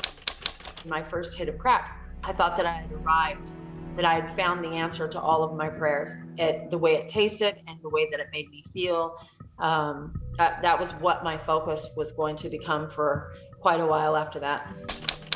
I was an intravenous drug user at this time. I had some friends that were doing heroin and I wanted to try some, so I did. And I loved it. I loved it. I had lost the custody of my children by this time. I was spiraling out of control. I was an absolute failure. I was very cognitively aware of how I had failed myself and my children. I just wanted to blot out the reality of my life. So I did as many drugs as I could. Ginny Burton now joins us live to share more of her story. Ginny, thank you so much for your transparency. Your story is saving lives. I appreciate you. I have to ask, when you look back, do you remember the exact day or moment that you were first introduced to drugs? I do remember that day quite well. I was anticipating the day with a lot of anxiety, actually. My mom and my brothers had created this plan to smoke weed, to have all of us smoke weed. And I knew that my dad had went to prison for using drugs. I didn't really have a concept of what drugs were, but I knew that weed was a drug and that it was really destructive. And so, I don't know, I was just really anxious and I didn't want to do it, but I was manipulated and convinced that it was the best thing to do. Wow. I mean, obviously, anybody watching can see how tough this is for you. But like Sam said, you are changing lives. And as somebody that's sober, wanted to ask you this question. You know, you used drugs for a long time, but there had to be a moment where you realized that it had to stop. And I know I had that moment personally. So can you share that with us? Like, what was the moment that you realized that this had to end? Yeah, that moment happened a long time before it actually ended. It happened in 1997. I was arrested for the third time after I was released from prison the first time. I had been shot. I was in a car accident because the police were chasing me, and I was facing a 5-year prison sentence, and I was eventually convicted. And I knew that drugs were a huge part of the problem, and I knew that it was time for me to change that. I just had no idea how I was going to do it, but I just made a decision to stop using one day at a time, and I spent my entire prison sentence staying clean. And I stayed clean for a little while after I had gotten out of prison, but in about a year and a half after that, I did relapse again. Wow. You posted this picture. I can't get over it. And I've been looking at it all this time on your Facebook, and it really went viral. I'm a very visual person, and you really see a difference here. Do you recognize yourself looking at this picture, and what would you say to that person? Well, I mean, that's kind of a huge question. I do recognize myself. I remember when I picked up those photos, I was doing a documentary with Eric Johnson in Seattle, The Fight for the Soul of Seattle, and I had picked up my booking photos. And when I looked at that picture, I cried because I remembered being there, but I had never seen myself in that condition through a pair of clear eyes. And so it was really devastating to me because I understood the depth of destruction that accompanied that photo. To be honest with you, to say something to that person in that condition would be almost pointless. The thing that would be necessary is to remove that person from their destructive environment, which at that time, that's what happened, but it just wasn't long enough. I was put in jail for a short period of time and then released, and I immediately used again. Well, Ginny, speaking of jail, you were in prison with your mom the first 2 times you actually went to prison. Did you take this time to try and better your relationship, or were you guys pointing fingers at each other and thinking, how did you get here? Well, we weren't crime partners. We just ended up in there at the same time. So we were in there on unrelated crimes. There was always finger pointing. I mean, I was pretty sure that my mom was the cause of my entire path of destruction. However, my second time in prison, I initially sort of stayed away from my mom because of our tumultuous relationship. And that was when I had made the decision to try to change my life and stop using drugs. My mom still participated in some of the same things, but about 2.5 years into my sentence, she had an accident on a work site off-site of the prison, and I had heard that she was airflown to one of the hospitals. I think it was Harborview in Seattle. And it was at that point that I recognized that I needed to forgive my mom, because if something did happen to my mom, I wouldn't forgive myself for not participating in a relationship with her. So So I tried to let go of the things that I held her responsible for, just to at least accept her for being my mom. It takes a lot of empathy. Yeah. Listen, we have a lot of viewers that, I mean, let's just be real here. We all know someone who struggles with addiction. Yes, absolutely. I would say personally. most people know multiple people. And our goal is always to help those individuals. So based on your personal experience, to someone who may be watching right now who's either struggling, who just relapsed, who's trying to become clean, what needs to change to help people that are currently either addicted or have just relapsed? Yeah, I mean, we have a really broken system on probably every level is part of the problem. And we have a lot of policies that are continuing to change in our country that are, I call them acceptance policies. We're seeing the decriminalization of crimes. We're seeing more of a higher acceptance of open air drug markets and drug use and trafficking and things like that. And I think that's extremely problematic. One of the benefits for my life is that I was able to be stopped because I was arrested. Drugs and drug use and crimes associated with drug use were illegal at the time when I was using, thankfully, because it gave me an opportunity to get to where I am now. I was separated long enough so that I could actually gain some footing to try to change my life. Right now, we don't have that happening in a lot of areas in our nation. We also have other broken systems. We have the homeless industrial complex and the social service industrial complex that are more focused on people becoming dependent as opposed to elevating people beyond their experiences or their circumstances. And so that's one of the things that I'm extremely focused on right now. And we'll see how far I get with trying to change this thing. Well, listen, look at how you've changed your life. I can guarantee you. In a short amount of time. Yep, that you will evoke change. It's an honor to speak with you today, Ginny. Thank you for sharing your story with us. And to our viewers, if you or someone you know needs help, here is a list of resources. And to learn more about Ginny, you can visit her website, theginnyburton.com. Thank you so much, Ginny. We appreciate you. Thank you. We'll be right back. Thanks so much. We all know that movement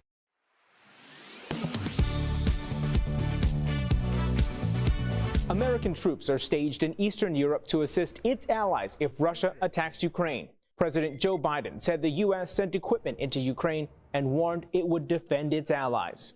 And make no mistake, the United States will defend every inch of NATO territory with the full force of American power. An attack against one NATO country is an attack against all of us. Over the last week, Google search trends showed a spike in people asking about Ukraine's status in the North Atlantic Treaty Organization, or NATO. So, let's verify. Is Ukraine a NATO member? Our sources are NATO, the Brookings Institution, the Embassy of Ukraine to the United Kingdom, and Ukraine President Volodymyr Zelensky. NATO is an alliance of countries that started after World War II. It started with 12 countries and has expanded to 30 members across North America and Europe, including 5 that share borders with Russia. In order to join, existing members of NATO must unanimously vote in the new country, and the nation must agree to 14 articles. Article 5 is the most frequently referenced because it requires every country to collectively respond to an attack on any NATO member. In 2008, Ukraine applied to join NATO with the support of Presidents George W. Bush and Barack Obama. However, there was resistance from France and Germany, and the application didn't go anywhere. So, no, Ukraine is not a member of NATO, although its application is pending, and it still wants to join the alliance. With your Verify, I'm Brandon Lewis.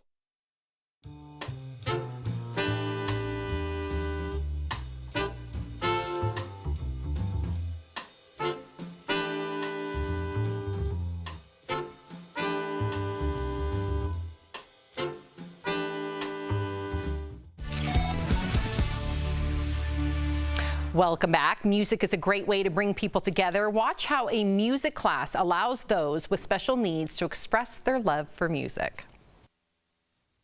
This music teacher with hearing difficulties started a music program for people with disabilities.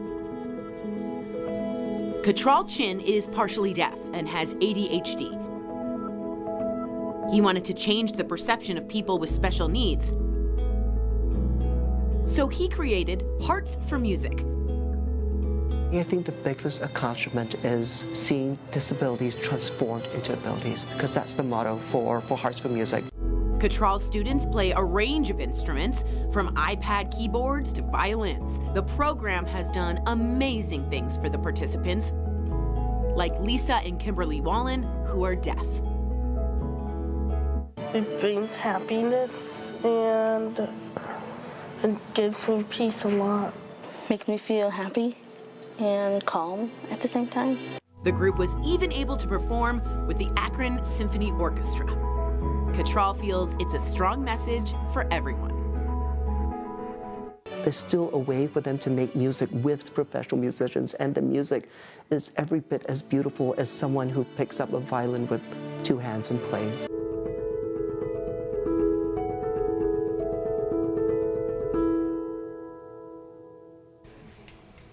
We'll be right back.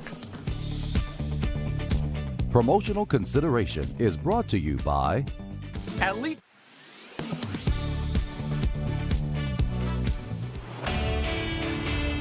Lots of people on social media are dropping this tax tip. If you had a baby in 2021, besides not being able to get enough sleep, you'll also be getting a tax break.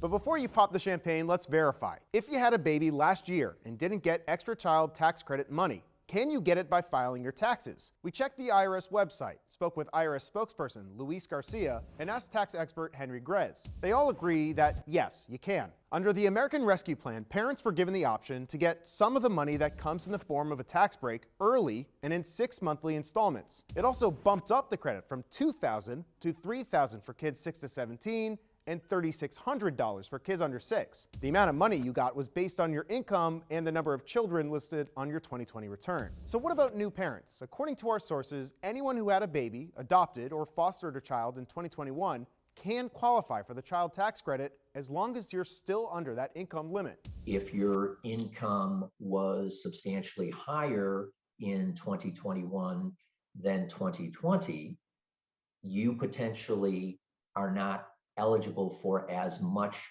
credit as you would have based on your 2020 return. And remember, tax season is important for all parents, whether they had a new baby or not. Even those that got the advance payments will need to file for the credit to get the other half of that money. With your Verify, I'm Evan Kozlov. AARP is now synonymous with the golden years. Its members earn discounts at businesses nationwide. But author Ariana Rebolini tweeted, "There's no age requirement to join AARP," in a post liked 80,000 times. So let's verify. Can anyone join AARP regardless of their age? Our sources are AARP, young adult finance blog Money Under 30, and the Hartford Insurance. AARP makes it clear its mission is to serve older adults by lobbying for their interests in Washington and providing services geared toward seniors. Its 38 million paying members gain access to discounts at restaurants, movie theaters, and other places. Despite once having retired persons in their original name, AARP says anyone can join, even if they're not retired.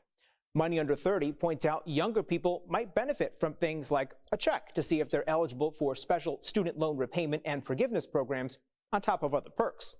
However, not every deal is open to everyone. For example, the Hartford Insurance only offers discounts to AARP members who are over 50 years old. So it's true, anyone can join AARP regardless of their age.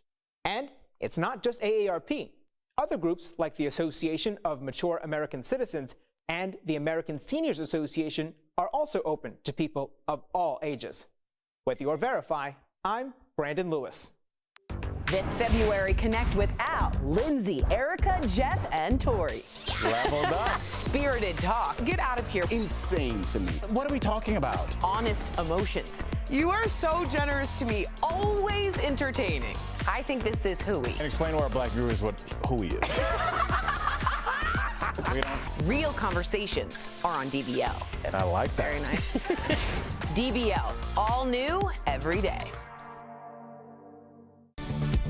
So much is happening live this week on DBL. You're not going to want to miss a day. Seniors and good sex. Sex expert Dr. Diana Wiley is live to share tips for staying active in the bedroom after 50. Real housewife Heather Dubrow shares her reaction to her daughter Kat coming out. Joseph Gordon-Levitt addresses rumors of a third Rock from the Sun reunion. Celebrity Big Brother host Julie Chen Moonves dishes on DBL co-host and former Big Brother contestant Jeff Schroeder. And David Arquette joins us live to discuss his reinvention of Bozo the Clown. Just wait till you see what he's come up with. All this week, only on DBL. Welcome back. So we love our DBL viewers. Yes, right we do. now, we want to give a shout out to a couple of them that are here in our studio. Yeah. So they're visiting all the way from Minnesota, and this is the best part. They cannot agree on much, not even politics, but the one thing they can agree on, DBL. Yes! So so you guys obviously see us argue all the time because we have different opinions on our panel. How do you guys handle your differences of opinion? It's pretty easy. I mean, we just talk about it. We laugh. All you can do is laugh. Very loud noises. Hey, who's your favorite? Just throw it out there. They already said it was me. That sounds like a dangerous question. That's me, I think. That I don't Who's want your to least answer. favorite? That's easy. You guys are all amazing. You're great to every watch. day we'll see. In your own ways. Thank you. Thanks, guys. In your own ways. Yay.